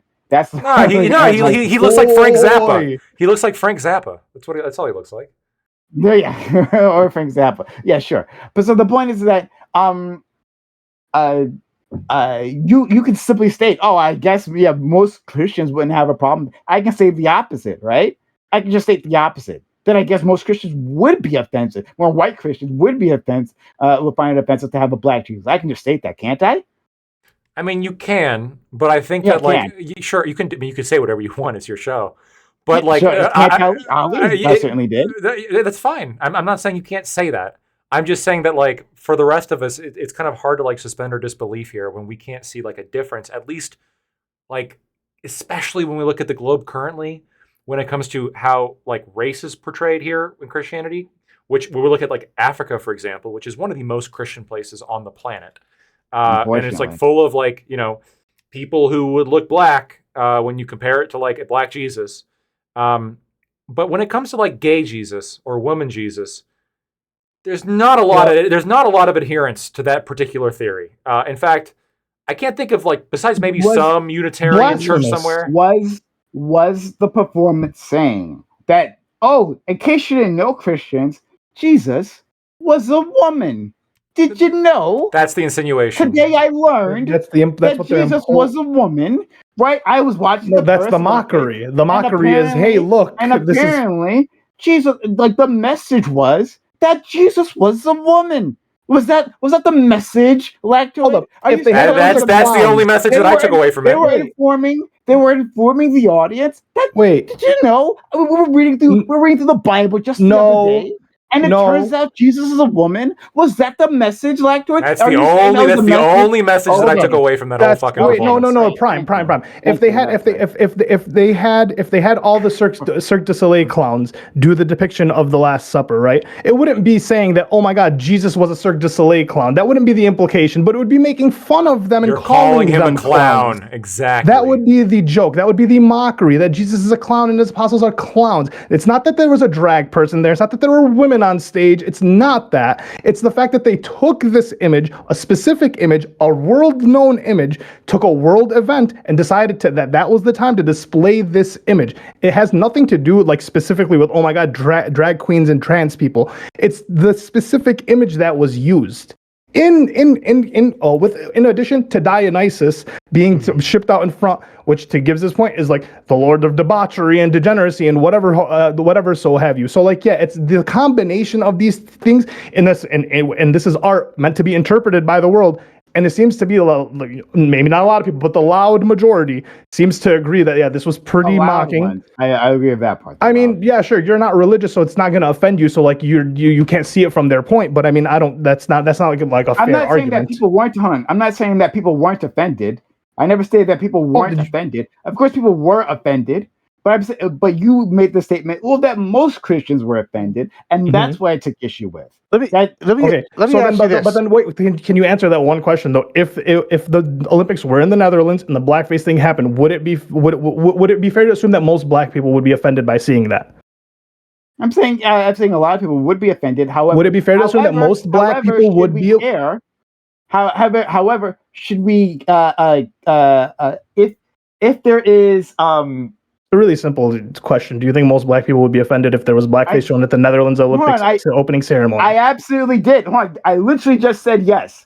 I literally said yes. I didn't hear you say yes. I want to hear you say it again. Thank you. Oh, Corey heard it. Okay. Thank you. Sorry, we'll go to Corey then. Well, I'll try to be quick. So wait. Sorry, Corey. Then if it's fair to assume that most black people would be offended by that, then isn't it fair to assume that most religious people would be offended by this? Hold on. I'll do it again with you, Ali. Don't worry. I'll do it one more time. No worries. Is blackface the same as drag? Are those two the same thing? The Christians, it would be yes. No. I'm gonna go with your. No, it is not the same thing. Oh, okay, it's not the same thing. Mhm. Great. So Now put in addition with. Don't leave the context out. Oh, okay. The only reason you guys would be offended is because the American context, which is fine, and it'd be fair. In Africa, by the way, just want to point out, in Africa, blackface would be less offended. Blackface would be less offensive than drag in Africa. In Prime, to be clear though, I think blackface and drag do have a lot in common, right? They're both like like mockeries or playing up like stereotypes of the groups of oppressed groups. By the way, women are extremely oppressed all across the planet. So yeah, I think if you're in drag, playing up those stereotypes, I think you are doing basically female blackface. I disagree with that, but I'll just have to leave it there. Corey. Yeah, I'm curious. I guess maybe where Lactoid lies and Ali lies in terms. So, like, I don't know if it's like the mockery per se or the offensiveness that you take, or both. But I'm curious. Let's say, how do you view from as far as I can tell? Let's say Taiwan is forced to participate as Chinese Taipei because Taiwan's offensive to Chinese. Do you think that's the right cause and they should be forced to compete as that? What do you mean forced to be If that's since mentioning Taiwan, recognizing the existence of Taiwan is offensive to Chinese people, they are forced to compete under the banner of Chinese Taipei. Do you think that's the right call? Chinese people have to perform. I wouldn't think so, but I honestly don't know how offensive the whole Taiwan China thing is. They're literally forced to. No. Like, do Chinese citizens dislike Taiwan, or is it just a governmental thing? Like, I actually don't know the culture around this. I'd say they should be able to perform as their own country, but quite like hundreds of millions. Like they had a refugee team and a Palestinian team. So I would say that they should have a Taiwanese team. Yeah. I would also say this, although I think that Taiwan should be able to compete under Taiwan. Yeah. If the opening ceremony was some kind of like recreation of Taiwan gaining independence and defeating the evil Chinese, no, that would be a bad idea. What if they held the Olympics in Taiwan? Would that be offensive? Are they allowed to? I think the Chinese. I think it'd be offensive to specifically Chinese people, but this was more of a global offense than like an individual offense. I don't know if it'd be offensive to Chinese people. I think it would be. I think the Chinese government would just have a problem with like Taiwan. I guess, yeah. Knowledge period. I also think the value is different too. Like the value in recognizing Taiwan as an independent team, I think goes to something that I find incredibly valuable, which is Taiwan's independence from China, from a communist dictatorship, right? But I don't see the value of like the Christian like element to it. I don't see the value there, right? Like I could arguably see the value, like Doobie was saying, of it's like trans people being there to show, hey, trans people exist and we're here, etc. But like specifically the Christian performance, I don't know what was gained from that would justify the offense. Well, again, I don't think we quite, or at least I don't think it's not established to me that it's explicitly Christian. Right. Well, but we're denying that. We're saying that, like, yeah, I understand that, like, there's plausible deniability here, but like, come the fuck on. Yeah, like let's pretend we're stupid and it's not a depiction of like the Last Supper.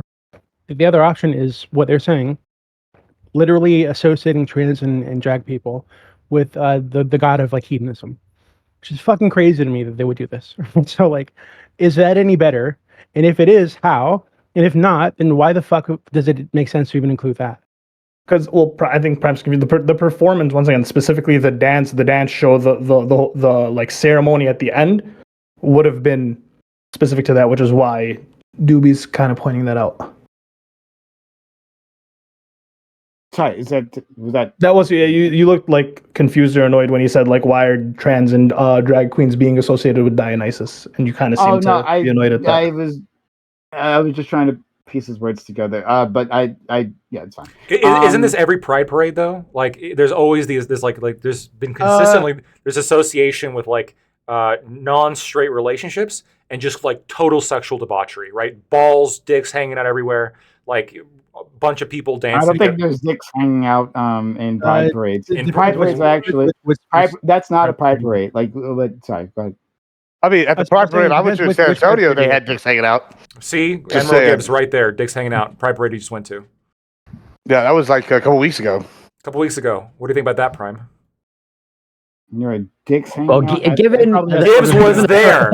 Gibbs was there, and he saw dicks. What do you say? We were out there. I was getting wasted. It was cheap drinks. And there were a lot of penises out, weren't there? There you go. And this is the testimony council. Yeah, I don't think there's a narrator here with Gibbs, I want you to swear in the Bible. Wait. Yeah, I don't think Gibbs was so drunk that he couldn't recognize a bunch of dicks. Oh, you don't think so? Oh, you don't think Gibbs, so? Gibbs. All right, Gibbs. Listen, I've been drunk many a time. Were you so drunk that you couldn't tell there was a bunch of dicks hanging out everywhere? That's what we do. That's what we do in court, right? We ask him, "Hey, were you actually so drunk that you couldn't drive?" Right? I mean, like, we got this breathalyzer. Prime. It was about him looking at dicks. Look, I can't show it on stream. So drunk. I can't show it on stream, but like I have seen this. I have seen like videos of conservative commentators going to these things and complaining to the police, "Hey, there's dicks out everywhere. What can you do about it?" And the police saying, "No, we really can't do anything about it because I'll have to see. I'll have to see. Show me the dicks. Well, I think the problem is. I think here's the issue. I'm waiting for Sure, I'll send you all the dicks you could ever want. Okay. Thank you. But I wanted to say, I think this is actually this is something that's major that I think distinguishes the LGBTQ community in their quest for equal rights from almost any other community I can think of, including Black people, which is that the thing that they're looking for acceptance for is explicitly sexual, right? They want to have sex with a particular kind of person. And the sex itself is the thing that they want to normalize. Not just being Black, not just being there. They want to normalize the sex, right? That is the thing that defines them, right? The gay sex. That's the thing. Their sexuality. That's why we call it sexuality. So I think there's a reason why these pride parades are so overtly sexual and these drag shows are so overtly sexual. And you consistently see overtly sexual things associated with all these performances because that's the very nature of the thing that's being sought acceptance for. And I don't think that can be denied here. I think that needs to be like recognized when we're talking about these performances and the fact that these performances are being, we're having, in this case, it being associated with certain sacred religious scenery. And then when it comes to drag shows, for example, there's concerns about children being present, right? These concerns are going to continue as long as we recognize that it is overtly sexual. I don't even think the issue is that it's overtly sexual, right? If they just want to be, they don't want it to be illegal to have the sex that they want. I think most people would be okay with that. But how do they demonstrate the support for that? The issue is they're throwing their dicks in your face to get you to support it, which I think is what people have a problem with. Right, but why would again, the question is why do they believe that throwing their dicks in your face is associated with the movement? Well, I don't think most of them do. I think most gay, lesbian, LGBT people generally are just normal ass people, right? Who don't want to be associated with outright fucking degenerate hedonism. But right? they're not the activists though, right? They're not the people involved. Hold on. However, I think there is the activist contingent, I think, tend to be people who are all about, we got to break all taboos, all traditional boundaries, all social mores need to be fought against, etc. I think those are the people that tend to be associated directly with all gay people, all trans people, whatever, and they fuck it up for everybody because they make very easy screenshots and clips and all these things for people on the religious right, or just I don't even think you need to be religious to be opposed to this kind of stuff. People who aren't okay with this kind of sexuality being just put all over the place in public, right, and being celebrated in this way. I think if they had a bunch of straight people do the Last Supper, but they were wearing BDSM gear, right? I think you still have a massive fucking problem with that. Many people would not be okay with that. Right. So I don't think specifically the trans thing. I think it's the context. But Doobie, so I in the same way, for example, that a BDSM, the BDSM community, for example, in the United States, most of them probably don't go around wearing leather fucking harnesses and shit, okay? But when we're talking about activists, people who are their intention is to normalize this behavior, how are they normalizing it? What are they doing? Well, I don't see how an activist. Yeah, exactly. I don't see how an activist for a BDSM like movement, who's specifically their goal is to normalize this behavior, of course they're going to wear this in public. Of course they're going to act this way in public because that's their goal. Yeah. And have you ever seen like one of these BDSM like fucking like advocacy groups?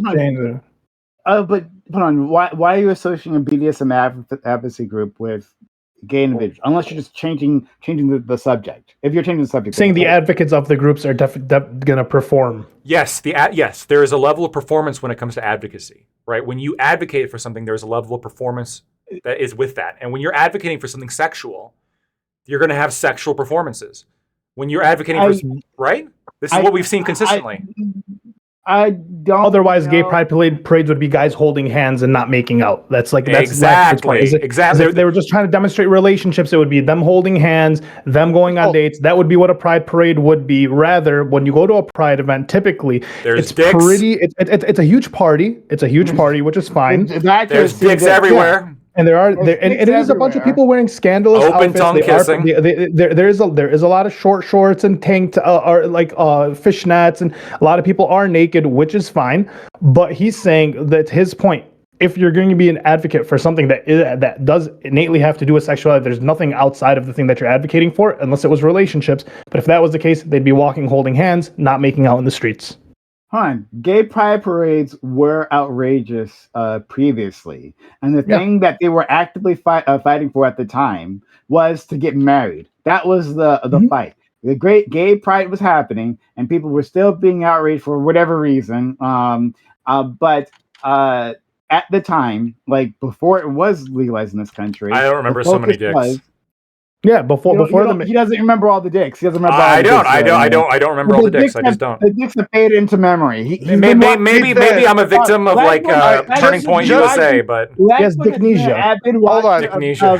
Hold on. Lactoid has been an active watcher of gay pride parades, right? He would consider himself a scholar of gay pride parades. He's been keeping track, and for his memory, he can't recall all the dicks from previously. Maybe my brain has been poisoned by the Daily Wire, but I don't remember this many dicks at Pride. The recent dicks he can remember, right? There's a limit amount of how many dicks it can have, right? And then like the newest dick deletes the last. He has a terabyte of dick memory. There are only so many dicks I can tolerate at any one given performance.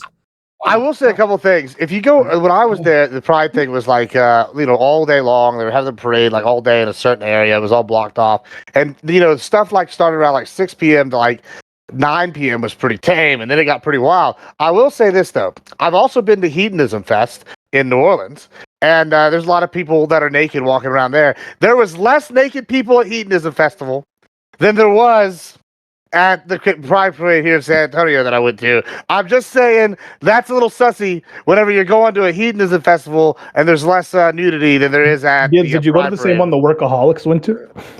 I don't know what that is. You don't watch Workaholics.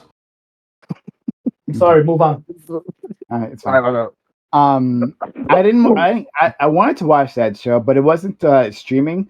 I think it was a Viacom show, and Viacom just hates streaming in general, and so I couldn't find it, and so that's why I didn't watch it, because I don't have It's on Hulu now. Good watch. Yeah. It's also on the big heap. No big deal. Okay. For free. Okay. I don't know. A lot of dicks, apparently. A lot of fucking dicks. And this is the thing, Prime. And this is the thing, right? There's too many dicks. There's just too many dicks in public. And I could cut them in half. Not the dicks. God, like the number of dicks. Like the visibility. The visibility. The visibility. Jesus. Yeah. The number, you're right. Fair enough. The number is fine. I just want there to be something obstructing my view from the dicks. Remember going back to that perception conversation that we had before this, right? I cannot help but notice all the dicks surrounding me if I'm like near a pride parade, because there's just dicks. There's just dicks, okay? And they're out for what? They're out for attention. Yeah, they're out for attention. They're looking for attention. Why are the dicks out? Let me ask you this. Normally people aren't walking with their dicks out. Why are the The dicks symbol. out there? It's to do something. There's some kind of dick. Why can't straight Continuation. men walk with their dicks out? Why can't straight men go to the bar with their dicks out? I don't think straight men should be able to Cisgendered walk out with their dicks out. But what I'm saying is that I'm concerned that we're looking at the dickification of this country, and it's getting too bad. And too many dicks.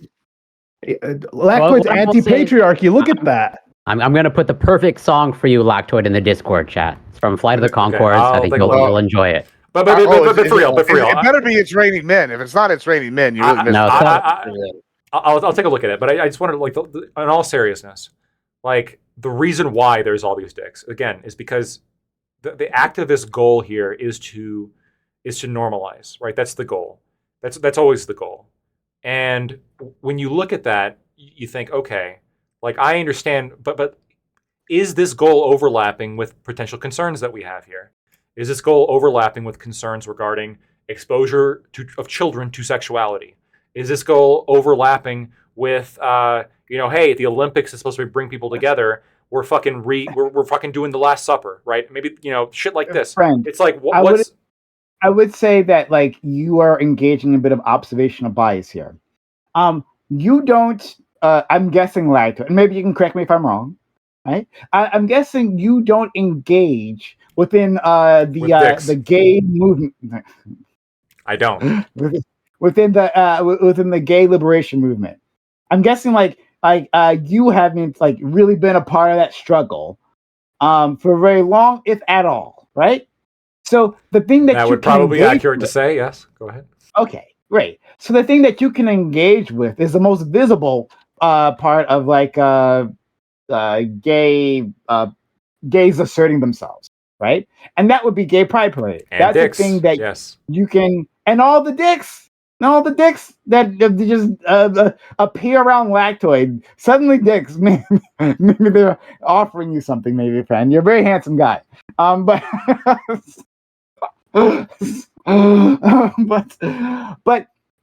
and so your assertion here is that, well, these activists, like, well, their main way of normalizing themselves is through, like, doing sexual acts, displaying themselves, because that's how you see them when you interact. Displaying their sexuality. That's the most apparent. But literally, that's not the case for most of the movement, right? Most of the movement is, like, boring shit, right? Like creating a think tank, right? Or advocacy group. And then, like, writing papers and then lobbying their congressman. Do you think when they're lobbying their congressman for gay liberation, they're like, their dicks are out? But that's not perception. Which is what he's arguing. I don't know. I'm assuming not. Okay, but I will. But Ollie, I think, hit it on the head, which is, like, just take a moment. If who I think by some people's estimates might be a relatively nuanced and astute observer, if my perception is, like, when I hear about a gay pride parade, my immediate assumption is there will be sexuality there. There will be nudity. Oh, a drag performance. There will be sexuality there. There will be nudity, or simulated nudity, or some kind of simulated sex, or some kind of simulated cabaret performance, or some kind of simulated strip club performance. Why is this the association that I consistently have? Is it just bigotry, or is there some kind of truth to this? Well, because that's a perception that's given. That's the loudest. That's the loudest voices. Because I think, Lactoid, you put no thought into drag performances previously before conservatives freaked the fuck out about can you name me one drag performance, like, that actually happens, like in a bar or whatever, that's not sexualized? Wait a second. I was also going to follow with, I've never actually gone to a drag performance. Maybe if I have, they're pretty sexual. They're pretty wild. So guys, let me finish what I'm saying. If I went to them, maybe they'd all be sexual. Maybe it's 100% of them are sexual. Actually, I don't know, because I haven't experienced them. But I'm saying that you actually put no thought into it previously, and I'm saying that, like, yes, from what I know, the gay pride parades, they are sexual. I don't know if there's like bare dicks everywhere. I don't know about that. But there's also otter dicks too. Auto dicks. There's banana hammocks. Otter dicks. See, I'm proving to you right now that I know gay terminology. By the way, bears, otters, twinks. Okay. Right? I know all these terms. So I thought like you're making your bestiality right. Real sus. He's open to that too. Which is not beyond him. But and yes, so you associate. So why do most people associate when they think of trans individuals? A lot of people think of sex workers, right? Because their only exposure to trans individuals tends to be through sex work. This group is also statistically much more likely to engage in sex work. Yeah.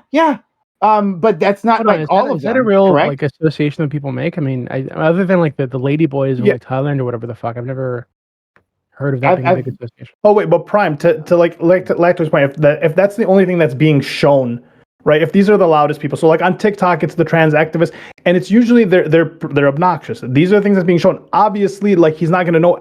Most people aren't going to know every single individual trans, but he's saying that the perception that the advocates give is what the people are going to see, which is the problem with the act. Okay, well then, sure. If you want to complain about extremists, go ahead. Sure, I agree. Like whatever. Like my point. I don't have to defend extremists like at all to make my argument. Yes, sure. People will do extreme things when we're talking about activism. No matter what the activism is, you'll find extremists within that activism movement, right? Doing things that embarrass the rest of the movement. Okay, whatever. So what? That's not extraordinary, right? In fact, you would agree, Lacto, because you've talked about this many times before. I think the difference is that when those people do extreme things that embarrass the movement, there are people who aren't doing those extreme things, like you, who will defend them, right? And will say that actually, hey, it's not that extreme. It's actually okay to do drag shows in front of kids. Like I think that's the difference. Well, I don't know if drag shows are problematic in front of kids, depending on whether or not they actually have some sexual element to them, or if they are being like overly provocative, because there have been examples of conservatives freaking out about drag shows that had absolutely no sexual elements to them, and they were dressed I'd like fairly to see that. There's also examples of conservatives freaking out about drag shows that do have overtly, like a Drag Queen Christmas, for example, in Florida and Tennessee. That's why I said it's a yes. If there are overtly in all those cases, you had people on the left who were defending the drag shows, even though they had overtly sexual overtones, or defending the blatant like gay pornography that's being put also, in elementary schools. Also, what's the percentage of drag shows that aren't overtly sexual? What was that book, Doobie? The one where the little boy jerks off the other little boy, or is it? Well, I don't think it was that one, but that's one of them that I have a problem with. But then there was the genderqueer as well, right? The one that DeSantis got so much flack for banning, right? Like I think you're right here when you're just like, oh, okay, like we see the activists come out in force in support of this, and then like, where is the counter movement, right? Where is fuck, this is crazy. We probably shouldn't do that. Like even here, Prime. So like even with the Olympics, right, to drag us all the way back, I think it's a no-brainer that this is offensive. I think it's a no-brainer that it's intentionally offensive. Otherwise, why do it? What's not relevant to the Olympics at all?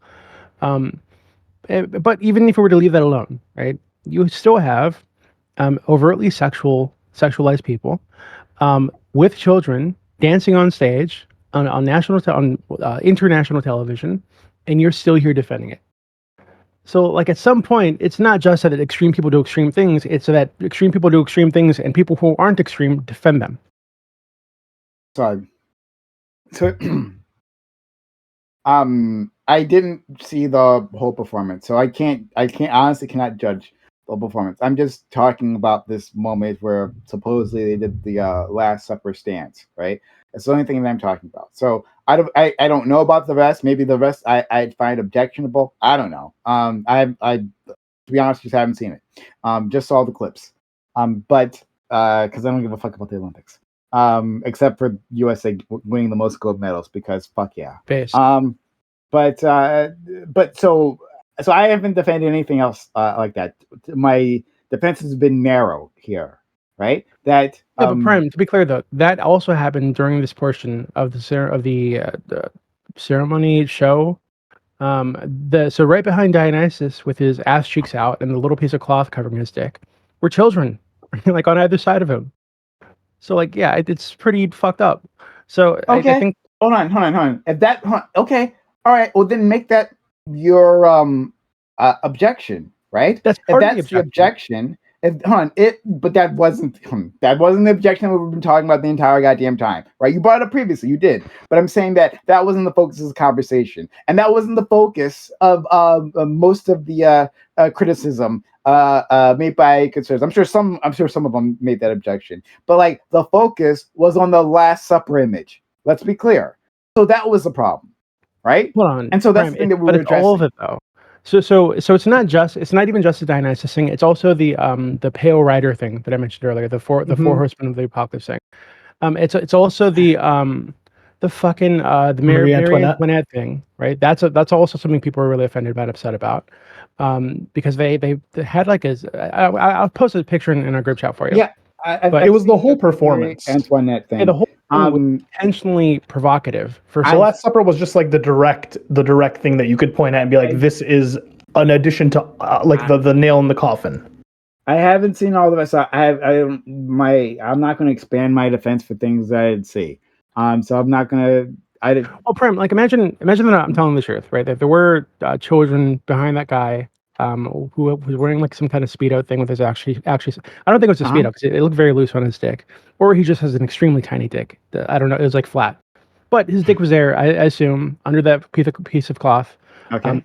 So right behind him, children, and these like half naked drag queens or whatever. Like, is that okay? Like, so if that did happen, sure. I if you're assuming you're right, sure, not okay. I don't have to defend. Okay. That. Yeah, we agree on that then. Okay. Huh. Well, I'm still confused how you're defending that it wasn't a mockery if it was the Last Supper that was being depicted, and it was with like drag queens and a woman and so on and so forth. I don't see how that wouldn't be a mockery. Like I don't see why it would be a mockery. Inherently a mockery. It could be a mockery. Maybe like the point was to be a mockery. It might have been. But it not on its face. On its face is all I can judge, right? I can't judge the inner intentions. You're right. And you can't see how religious people would see that as a mockery of their religious figures. To have drag queens and trans people and a woman depicting Jesus, and you can't see how like I can see how conservative piss babies would cry about this. No, I get that. I hear you. That they are offended. It's not like I don't understand. What about religious normies? Their objections, Prime, right? This is like Prime. You can't do the religious piss baby thing when you're on the side of the microaggression people, right? Where you can't use that word or mention black people's hair because it's a microaggression and it's racist, yada yada. You can't take that position on things, but also pretend that it's not offensive. I love how you're strawmanning me, but okay. Do you not believe in microaggression? Naritas, thank you for the 300 bits, which was a while ago, but thank you for the 300 bits, Naritas. And I think he was probably yelling at me. But thank you. Naritas. As long as there's money. As long as there's money, please yell at me with more money. I love it when you yell at me with money. But yeah, guys, substitute. I'll get back to you, Dave, in a second. Substitute channel, give biffs or the biffs. Now I got the lips. It's give bits or give subs. Consider helping us out. We haven't got much support today, so if you're out there, got Amazon Prime Gaming, help out the channel. How about the channel? Got much support. So help us out. Do you like this? Us people proving Prime wrong, maybe, right? Theoretically, not really, but trying their best. Then support the channel, right? So that Ollie can come back and try again next week, right?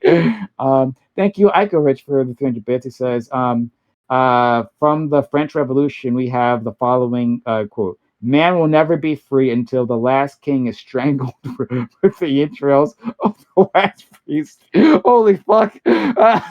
Wait, Ico, if you're still here, I'd love to hear Ico's opinion on this.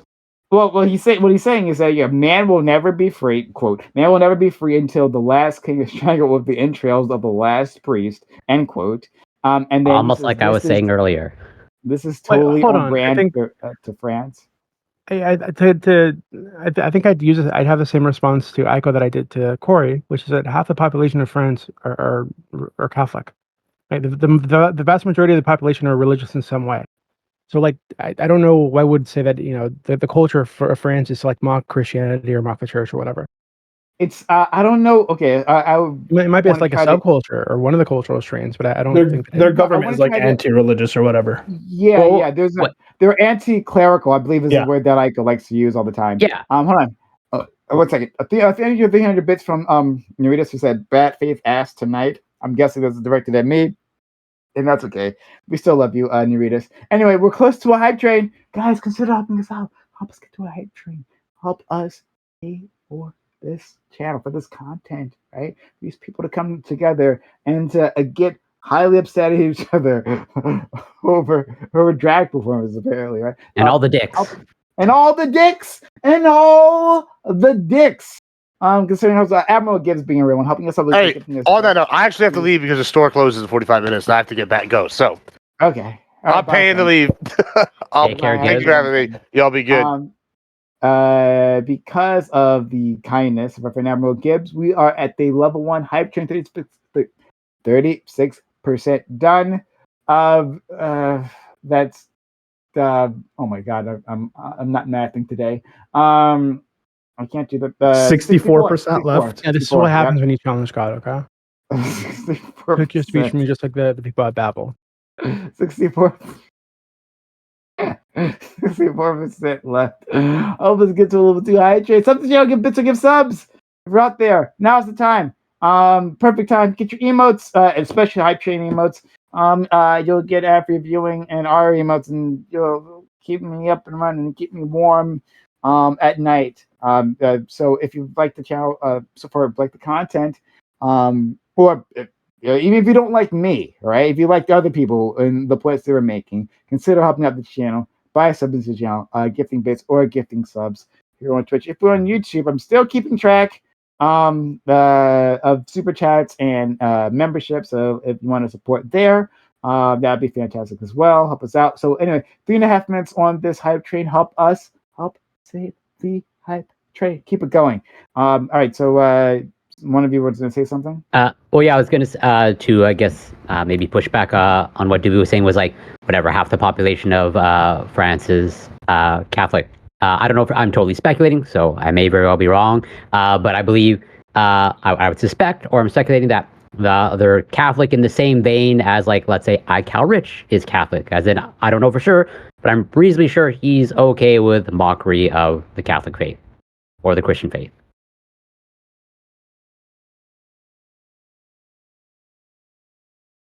Directed towards? No, that was just to respond to what Doobie's point about half of the population of France is Catholic or Christian. I think the issue here is that, like, France has a political.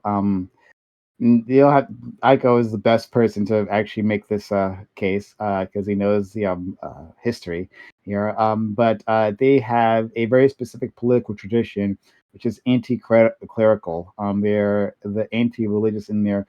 And very secular. Well, not secular. They went secular wasn't the word you used, but like it's a distinctly different tradition than what America perceives as the separation of church and state. Very different views on that, right? Despite so many of them being Catholic. So I don't think it interacts in the same ways that we would expect here. So, but again, I'm not the guy to do it. Yeah. Can I just quickly ask? I know we're coming to the end. Is anybody here? Was anybody here planning on defending that Steven Van de Velde guy for the second topic? Not really. No. I think he should have been executed. Okay, all right. I don't even think we have to talk about him really at this point. I think everybody here. Well, no, I'm a little bit. I don't. No, I think he should be dead, and I think that country should be barred from the Olympics. Am I muted? No. We can hear you, friend. Okay. I don't have an issue with him being invited or being there at all. I would assume, like, it seems a little bit weird when people like him normally aren't allowed to, like, live in certain places and have to be, like, certain distances away from schools and stuff like that. Obviously, they have underage people at the Olympics, and so I would hope that there's some sort of provisions made and some sort of protections there, especially after the whole fiasco with, like, the girls' Olympic squad and the camps that they had in Texas, the ranch stuff that was going on in there, that like you would make a pretty concerted effort to make sure that there are provisions there. But I don't. 1 think second. Hey, save the hype train. We have 30 seconds left. Consider saving the hype train. Sub to channel. Get before it's too late. Save the hype train. Sub to channel. Now's the time. Less than 30 seconds left on the clock. Consider all the good stuff we provide for you weekly. So if you're out there, you find yourself about a sub badge. How about the channel or resub and all that good stuff. To help out the hype train. If you have Amazon Prime, just Prime Gaming, use that here on the channel. Support us. We need your help. But all right, go ahead, Tom. But yeah, that's pretty much the whole thing. I don't think he should be disqualified from the entire. Well, yeah. I fully agree with Doobie. I think he should be disqualified from. Why? What's more your? than just the Olympics. No, hold on. I didn't say that. I said he should be killed. I think he should be executed. Well, I think he should be disqualified from a lot of things. I think the Netherlands, because I mean, it's disqualified from life. It should be a national embarrassment, right? The Olympics are meant to put forward. Hey, here are the people representing our nation. Here are the best of our people. He's a fucking child rapist. No, he should get absolutely the worst kind of child rapist. The Netherlands. The Olympics are the best people. It's just whoever competes the best at the sport that they care about. Michael Jordan wouldn't have been allowed. It's more than that. It's more than that. No, it's not. Well, first of all, he's literally not. To be clear, this is my problem. So we actually have to discuss this. That's why I'm glad you brought it up here. We should discuss this. I only have a little time left, so yeah. Because we actually we don't have a definite. He raped a 12-year-old 3 times. I understand what he did. I'm not. Hold on. To be clear, I'm not defending him. Not defending the child rapist. Let's be very clear what I'm doing here. Right? I'm saying that I'm scaling. You said specifically he's the worst. Like, and if you think that's the worst that a person can do to a child, then you are surely mistaken. You don't know. No. I'm saying he's in the worst category of child rapist. This isn't like, oh, she was 17 and he was 19. This is she was 12. He raped her 3 times, and then she overdosed on drugs, coping with it. No, she didn't. Well, she didn't. I don't think she overdosed. Yes, she did.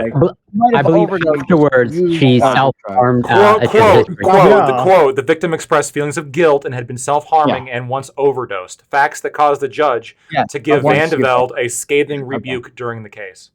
Fair enough. Okay. When you say she overdosed, a lot of people are going to make it sound like, or they're going to hear that she died. And so she's still alive, but she overdosed in the sense of like coping with her rape. Excuse me. Fair enough. But that's I overdosed having to listen to this. I was just saying there are worst child. Yes, there's always worse. There's always worse. There's like some fucking warlord in China who's like pulling people's fingernails out. I get it. We don't even have to go that far. But hold on, but it's not. Sorry, don't get distracted by that. Don't get distracted. The point is to say that like I disagree with Doobie's statement there, and well, actually, I don't know what my feelings are completely on this topic, and I like to explore them because they're not as clear cut. And to be clear, this person is a rapist, and they should be labeled as such, and we should never forget that. True, absolutely. Oh wait, and here's why. By the way, here's why he's the worst kind, right? So after he did this. Right, people were like a little bit iffed, right? Hey, we're not really big fans of like raping children, not a big thing upon the general consensus. And his response was that he said, quote, after his release in 2017, Van de Velde complained about all the nonsense reporting on his crime to the media, claiming that the term pedophile did not apply to him without expanding further. Okay, all the nonsense. But when you refer to that as all the nonsense about people reporting on what you did when you raped a 12-year-old. Well, so I'm not. To be clear, I'm not defending this person. I just don't understand why that makes this worse. Because there's no what's the term? Calling the reporting nonsense. He's minimizing what happened, and he's saying that it's worse that the reporting happened, and he's aggravated with the reporting versus aggravated with the actions that he did. So I'm just gonna quote the National Society for the Prevention of Cruelty to Children here. How they characterized it was, quote, his lack of remorse and self-pity is breathtaking. which I think that anybody who is released after 13 months on a 4-year sentence for raping a 12-year-old 3 times. 13 months. He only spent 13 months. He was released. He was extradited back to, I believe, the Netherlands, and they reduced his sentence. As originally he was because also to add to the story, because I'm pretty aware of the details. Because I believe he traveled from the Netherlands to the UK to specifically meet this child. And he gave her alcohol. And he got her drunk. And he did the horrific things. And then, he was convicted, I believe, in the UK, and then he was extradited to the Netherlands. That reduced his sentence. Yeah. So apparently the Netherlands thinks this is okay. 13 months at least. That's what they think. Let's save this because apparently there's lots of emotions on this. Okay, fair enough. This is why I think it's good to talk about. I don't necessarily I don't know what my feelings are here as to whether this person should be included or not. But so I'm gonna leave it at that. So yeah, we'll say that for next week, and we'll get fired up and we'll yell at each other, and we'll just take we'll be bad faith with one another. It'll be fun. But okay. Should we say it? It'll be fun. Okay, so we'll move we'll move past this. All right. Thanks, Psycho Rich, was the 100 bits afterwards. Keep in mind the French were willing to die over a Muhammad cartoon. Yeah. All right. We'll end things here. Thanks all for coming through. This is a lot of fun. I enjoyed it. And I thank you all, like some of my hardcore participants who always come through and like want to participate and want to engage with these topics. Like this wouldn't have been anything without you, so I really appreciate you all. Lactoid, thanks for always being around. I was just complimenting you previously, like someone else I was on VC with, talking about how you're such a good faith person to have conversations with, and I'm always grateful that you show up on the panels, and you have like this incredibly long unbroken streak. So like as always, a very heartfelt thanks to you, friend. Yeah, no, I really appreciate you having me on. I know we're going to talk about it later, but I'm going to say that the thing that offended me about the Olympics was the fact this guy got on the Olympics, right? Far more than any fucking opening ceremony could ever do. So for however much shit that France should get, I think the Netherlands should get infinitely more for their mishandling of this situation. So I look forward to pooping on this person next panel. This person deserves to be verbally pooped on, and it's going to be great. If you liked what I had to say today, you can find me at Lactoid TV on Twitch, Twitter, and YouTube. Look at Lactoid, all right, putting his fetish out there in front of all the world to see, right? Like, dicks and feces, those are two things. That's all I've heard about this entire time, all right? Like, keep it in your pants, all right? All of it. There. All right. So thank you, Lactoid. Let's go to our friend Corey. Corey, thanks for stopping by, being great and wonderful. Always a pleasure, and always grateful to be invited to be here and to engage with these wonderful people as best I can. You can find me on Twitch, twitch.tv/CoreCam84. I'm a biochemist. I cover science and research and news, and I do biochemistry lectures. You can find me on Twitter, X, Instagram, YouTube. It's Corey Campbell. Ali, Tom, Doobie, Lactoid, always a pleasure. Love you, Brian. Love you too, friend. Next we go to our friend, our Dark Lord Saver Doobie, who came in, was great. Great objections from you as usual. Always a challenging person to argue against. Thanks so much, friend. Yeah, I just want to say that I disagree with Lactoid. I think he needs to be shit on physically, like literally, until he dies. I think that you guys need to like. There's something wrong with your brain, right? I need to say this, where if you don't feel like some of these people actually just deserve to die and should die and should be killed by the government, of course, I just think you need to rethink things. I'm Doobie. I help run the politics server on Discord, discord.gg/politics, the best and biggest politics server on the platform. I think we're at like just under 90,000 people now, I think. Hundreds of people active in the voice channels all day, thousands in the text channels. Yeah, it's a very chaotic place. Exclamation point, Doobie in chat if you want a link. Okay. Next, we go to our friend Tom, who was here for some of the panel. All right, he was mostly engaging in lactoids fetish, and taking this shit off camera. But Tom, I still appreciate you coming through. Yeah, sorry, I was a bit late and having some medical issues today, but appreciate you having me. Yeah. And we hope you are back on your feet, or at least just feel better soon. Appreciate it.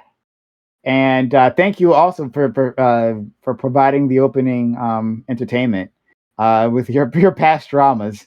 Don't worry, it's not going to end anytime soon. So we're still going.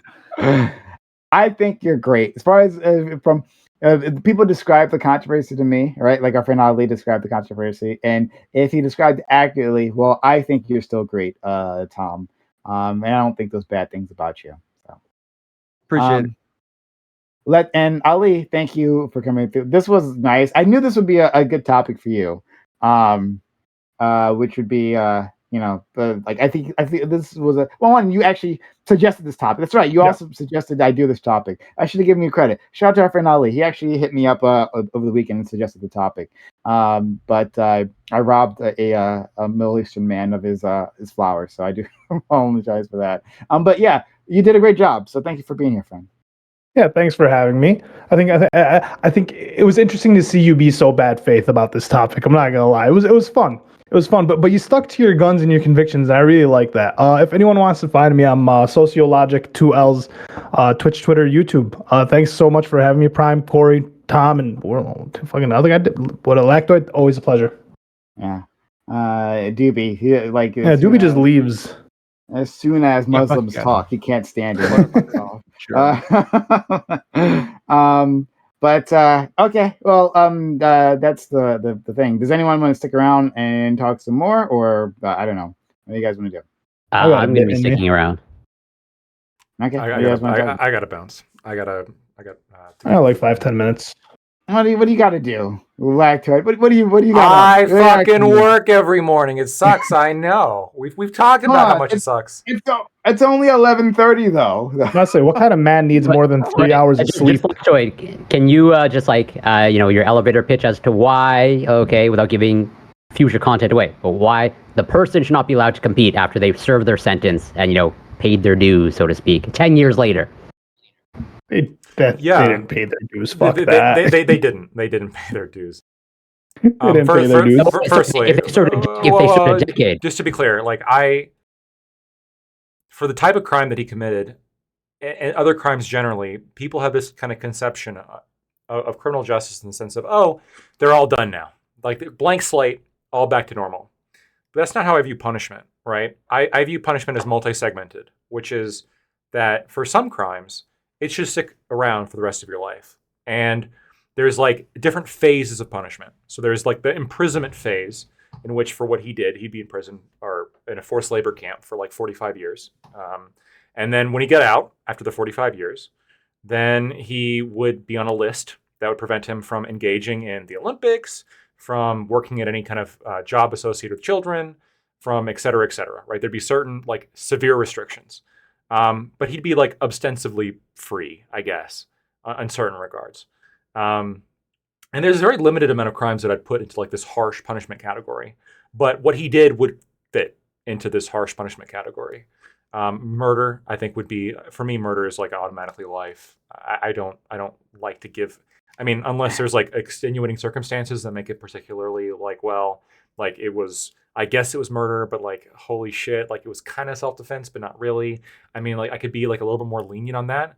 But if it's cold-blooded, planned homicide, that's going to be life.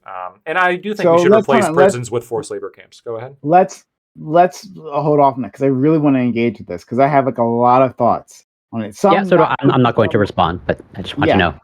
Yeah. Farming you for the info lactoid. If I read, just so you're aware, when you read the Wikipedia and you read the articles about this guy, not only do I feel just disgusted and it's horrific to look at the details of this guy and how little remorse he has, but I also am very vitriolic towards the Olympics and the Netherlands and their committee that chose him to participate and chose him to represent their country. When you choose someone to represent your country like this, is that the country? Like, is that what the country is? The kind of country that selects people like this to be their flag bearers. Is that what they are?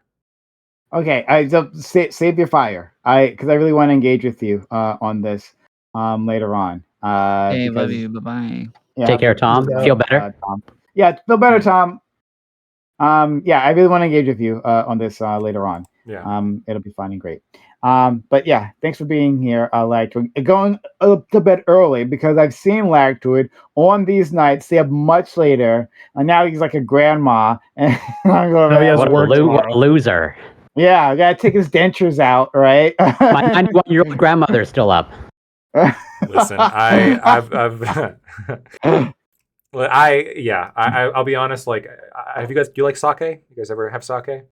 I don't drink alcohol or rice alcohol. That could be a little bit of why I'm a little bit tired. More so, I mean, that's associated with this. But like, yeah, I do have work every morning. Now, look, I mean, maybe one day I'll have, I'll win the lottery. Right? I bought a lottery ticket. It's somewhere here. And if I win the lottery, I'll be able to be on here much later. And every day. It'll be sick. You have to find the ticket. I'm surprised that I feel like you'd be the exact type of guy to like never play the lottery. Yeah, I would have gambled on that too. Yeah, I recognize, like, I ride a motorcycle. You don't think that I'm a risk-taking person? I'm a risk. I've got a high risk appetite. Okay. He deals with crystals. Unwise. Crystals, Corey. He bought the ticket. And he put it under the crystal that is for luck. I haven't done that, but I'm going to do it now. That's brilliant. Oh my God, Ali. Thank you. I almost lost because I didn't think of that.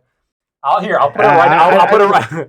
I'll put it right by like 2% off the top. I'll put it right by my crystals next to my tarot cards. I'm gonna put it right there as well. Oh God, Lactoid. I would think that you're not like a lottery. I'm not kidding, by the way. I actually got it. Because of course you actually bought those with your own money. Yeah. I'm not going to leech on the government. I buy everything with my own money. Lactoid plays this smart, all right? He has all these he has the motorcycle, the tarot cards, the crystals. Very inviting environment he has going for him. No, I don't think he brings them people to the largest demographic of women. The motorcycles, the tarot cards. You want those crystal mommies is what he's going at. No, I know. I have all this shit, and like it's like built to bring the women in, and then they hear me talk about, I don't know, the topic we first talked about in this discussion. And then all of a sudden, they don't want anything to do with me anymore. I don't know why. It's a bizarre kind of... It could be your multiple instances of saying all the dicks. And then that. Yeah, I don't know. And then all of a sudden... You're just a multifaceted person, Lactoid. Yeah, I don't know what it is. It's crazy. No, but I love you guys. And good. I can't wait to shit on this guy later. It's gonna be great, and I appreciate you guys. We know. We know how you feel about that. I am genuinely angry. So not at you guys, obviously, but Netherlands. We'll engage with it. I'll save this topic. That's if I don't forget. Please don't forget. Yeah. If you send that, you guys can send me a message. I could remind you. Well, so let's maybe this could be a coincidence, but I believe I sent you at least a version of the story at one point. Yeah. It was you who sent me this, and I switched to that. I was going to do something else, but I switched to your. So shout out to Corey. So remind me, and then I won't forget when someone tells me what to do. All right, buddy, have a good one. All right, catch you later. Yep. Take care, Lactoid. Be well. Be well, friends. Be well. All right, what else do we want to talk about? We want to badmouth Lactoid now that he's gone?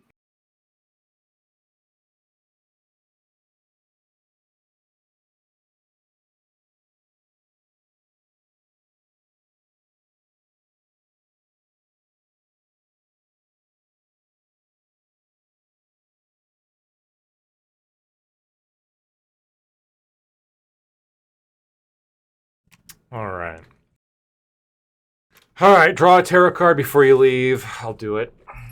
Let's see here.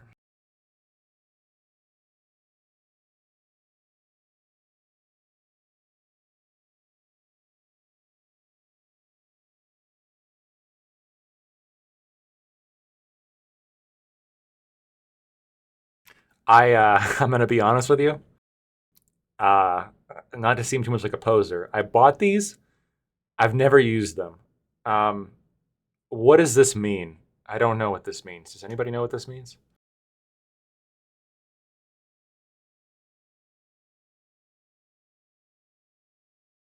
It's like a dude with two sticks, and there's like a 2, and there's like a 2 above him, and he's got a crystal ball. It means handsome. Okay, I'm cool with that. That's pretty based.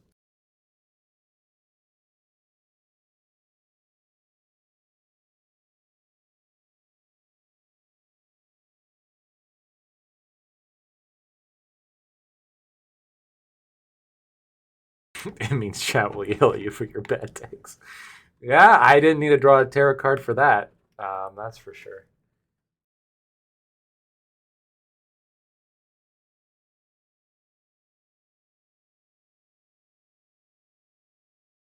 I also got a bunch of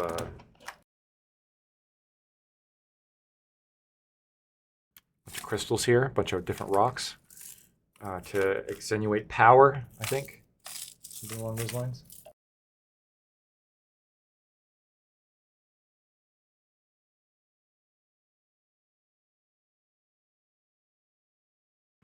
Let's hope I win the fucking lottery. That's, oh my god, dude. It's going to be great. If I win the lottery, yeah, I'll be on here way more. And I'll if I win the lottery, I'll be doing a lot more like tarot card stuff. When you said, "Oh my god, I'm so excited right now," did that card mean something that I just didn't know, or what? Or cancel the communist? You asked me to draw the card. Do you know what it means? I don't know. I honestly don't know. I don't even know what card it is. It's like the 2 of sticks. Is that the card name?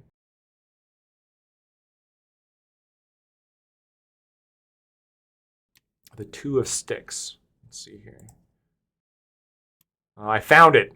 Haha! It's the 2 of wands. Haha! How am I so fucking close?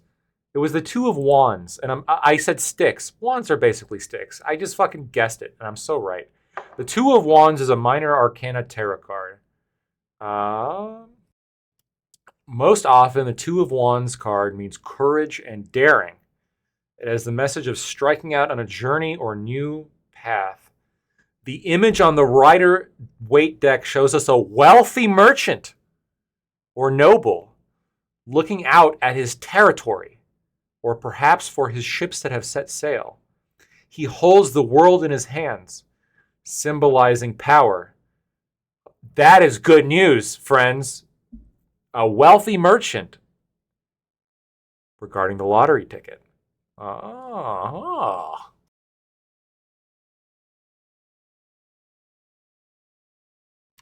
God, that'd be so fucking cool. So awesome. The wealthy merchant. The world in his hands, symbolizing power. If I won the lottery, the world would be in my hands. It would symbolize power. Sick.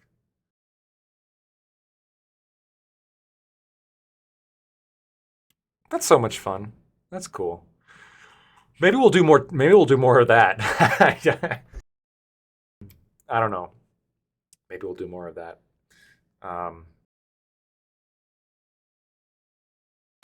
Anyway, really appreciate you guys as always. For all of you who gave bits and subs, thank you so much. And for all of you who gave a follow, really appreciate it. Thank you. We're gonna raid on out into Prime because he was kind enough to host us. And until next time, this has been Lactoid TV. Peace.